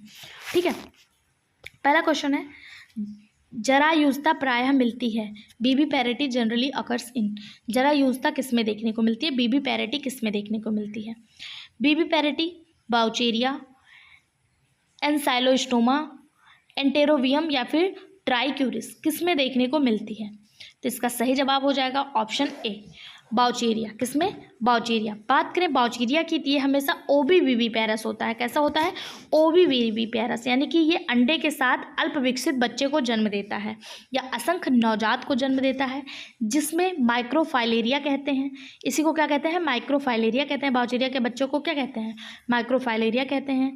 ये अति अपरिपक्व अवस्था में उत्पन्न होते हैं, यानी कि इमेच्योर्ड होते हैं, बहुत ज़्यादा इमेच्योर्ड होते हैं। इनके ऊपर एक सॉफ्ट क्यूटिकल पाया जाता है।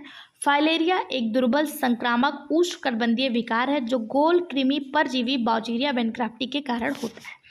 ये कौन सा रोग उत्पन्न करते हैं? फाइलेरियासिस यानी फाइलेरिया रोग उत्पन्न करते हैं। अगर आपसे पूछा जाए बाउचेरिया द्वारा कौन सा रोग होता है, तो बाउचेरिया द्वारा जो है फाइलेरिया रोग देखने को मिलता है। इसी को हाथी पांव भी कहते हैं। अगला क्वेश्चन, मनुष्य में निद्रा रोग का कारण है sleeping sickness in the man is caused by. निद्रा रोग किसके द्वारा होता है? स्लीपिंग सिकनेस किसके द्वारा होता है?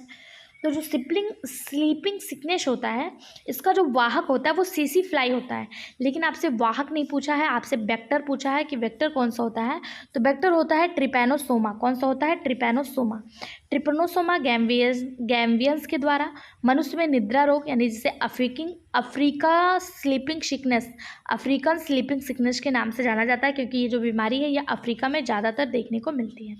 वहीं बात करें लिस्मेनिया डोडोमानी की, तो लिस्मेनिया डोडोमानी ये भी परजीवी है और मनुष्य में काला आजार रोग उत्पन्न करता है। इसका वाहक कौन है? तो इसका वाहक जो है ये फ्लेबोटोमस यानी कि सैंड फ्लाई है। फिर उसके बाद अगर हम बात करें एंट अमीबा की, तो एंट अमीबा हिस्टोलिटिका ये डिसेंट्री रोग कॉज करता है। मनुष्य के लार्ज इंटेस्टाइन के क्लोन में रहता है और पेचिस यानी डिसेंट्री करता है।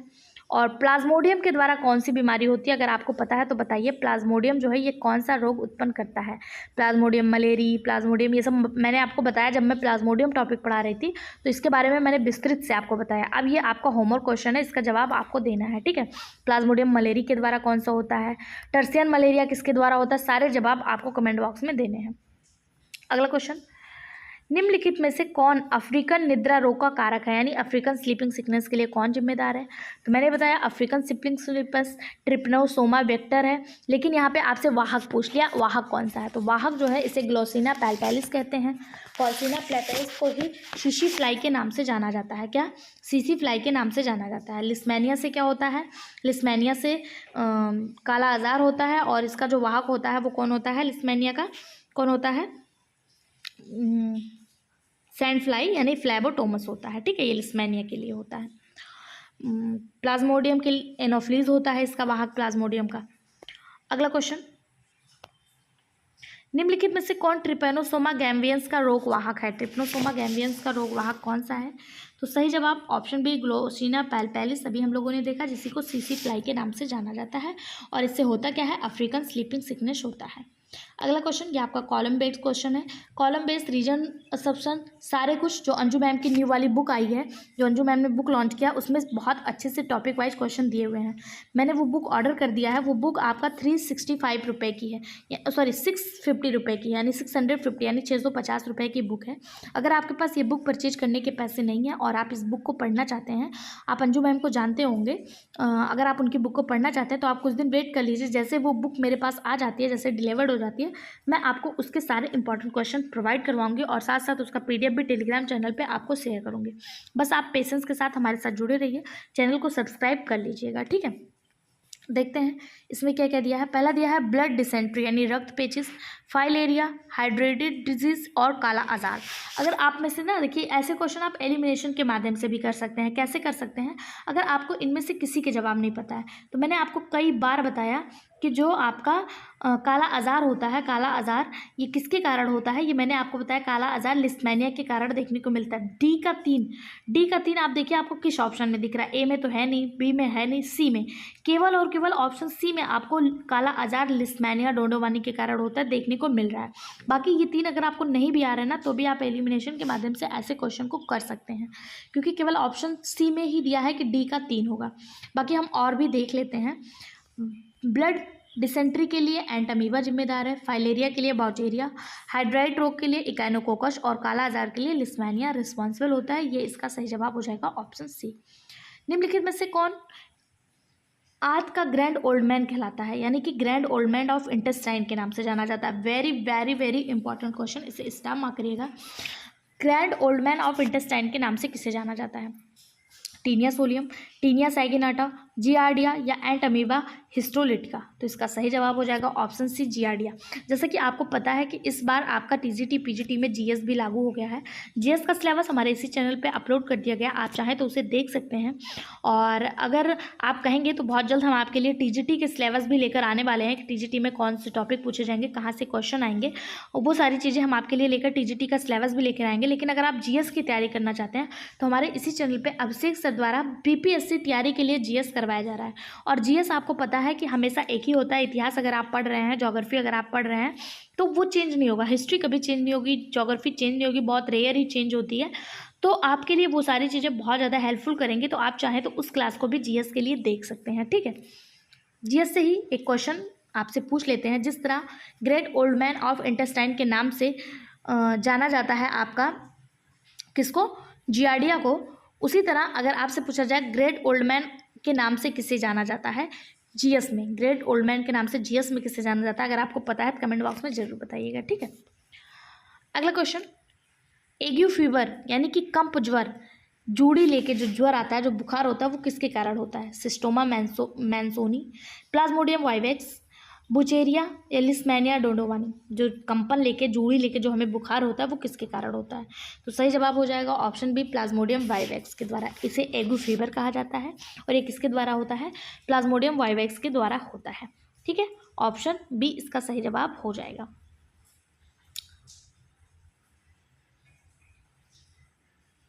अगर देखिए यहाँ पे एक आपको नया रोग मिल गया, सिस्टोमा मैंसोनी, ये किसके कारण होता है? इसके कारण क्या होता है? तो इसके कारण होता है एयर्जा रोग। कौन सा? आयर्जा रोग, आयर्जा रोग, आयर्जा डिजीज इसी को कहा जाता है। ये होता है आपका सिस्टोमा मैंसोनी के कारण। इसे कहीं अलग से पॉइंट बना के लिख लीजिएगा, क्योंकि बुचेरिया बेनक्राफ्टी के कारण आपको पता है कि ये एक निमेटोड से और फाइलेरिया रोग उत्पन्न करता है।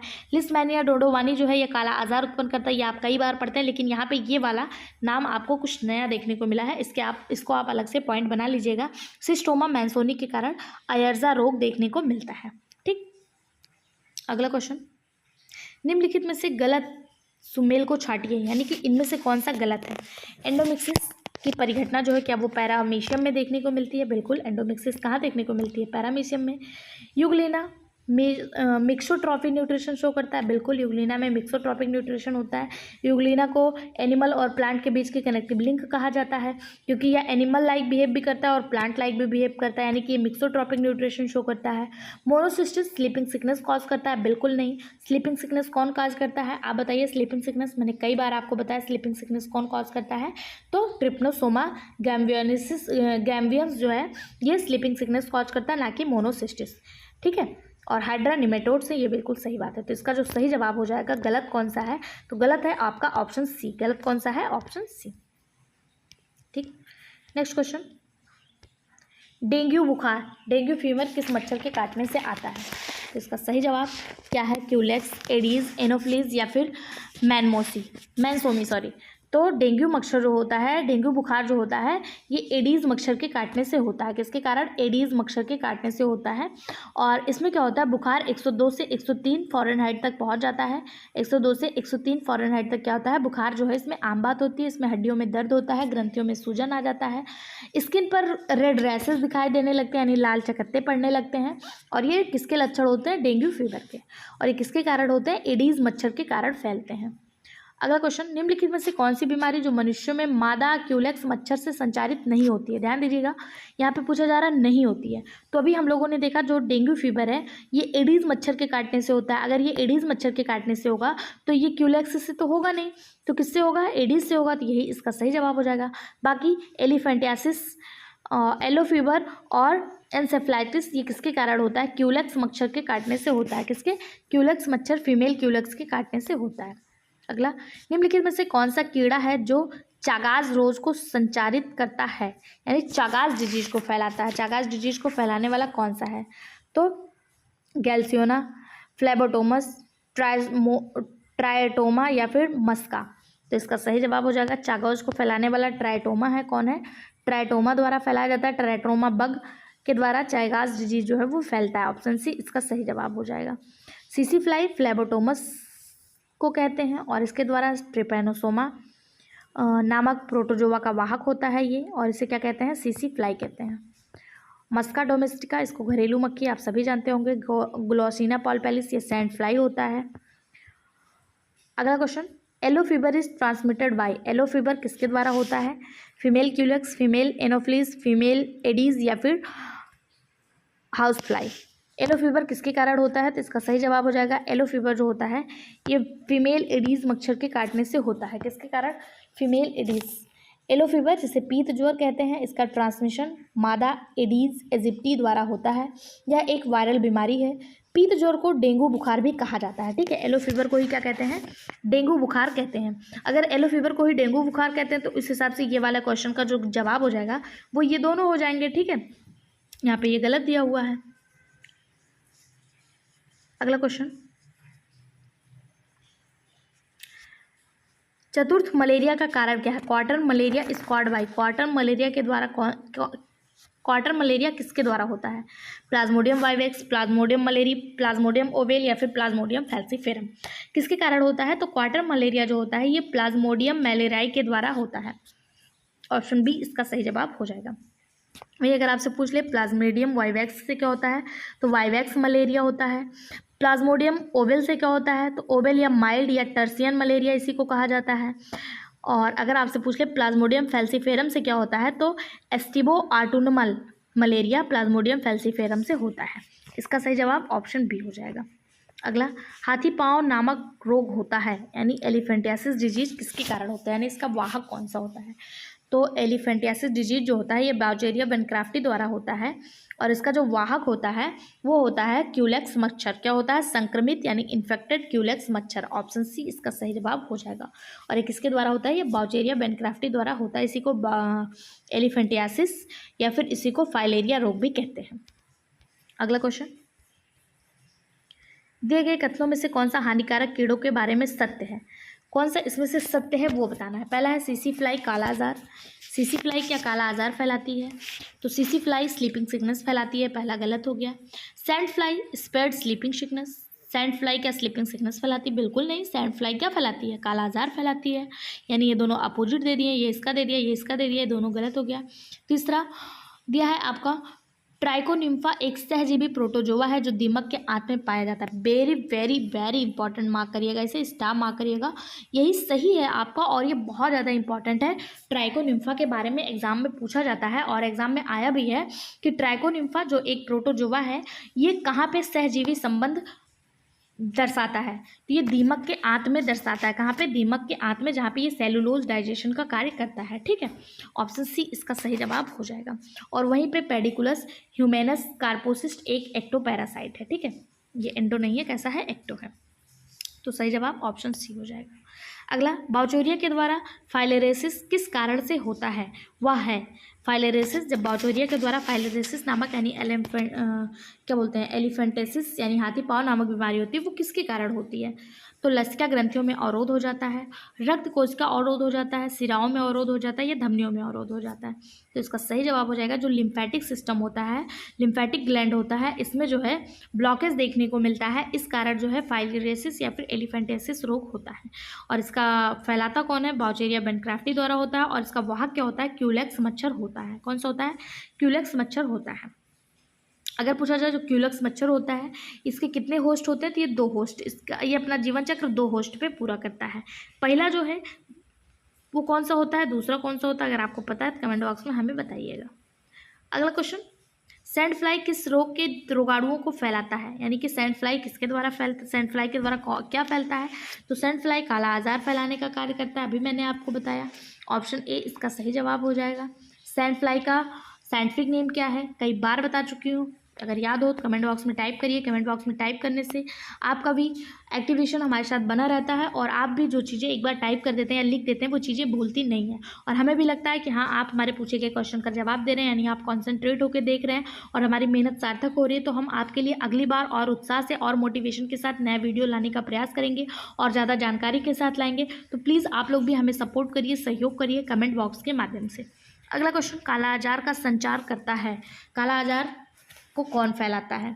ग्लोसिना, पेंडिकुलस, एडीज या भी फ्लीबोटोमस। तो आप सभी को पता है काला आजार फैलाने का कार्य सैंड फ्लाई करता है, लेकिन यहाँ पे सैंड फ्लाई ना देके उसका साइंटिफिक नाम दे दिया है। तो सैंड फ्लाई का साइंटिफिक नाम क्या होता है? फ्लैबिटोमस होता है। क्या होता है? फ्लैबिटोमस होता है। ऑप्शन डी इसका सही जवाब हो जाएगा। इसके बारे में मैं आपको कई बार बता चुकी हूँ, इसे बालू मक्खी या सैंड फ्लाई कहते हैं।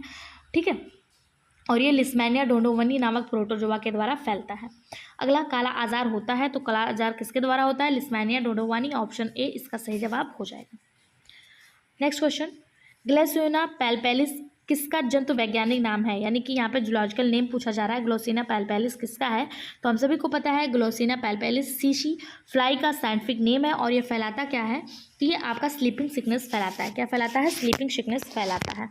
नेक्स्ट क्वेश्चन देखिए, यहाँ पे कुछ नाम दिए हैं और परजीवी दिए हैं और उनके रोग दिए हैं। यहाँ पे आप देख लीजिए, बहुत इंपॉर्टेंट चार्ट है ये आपके लिए।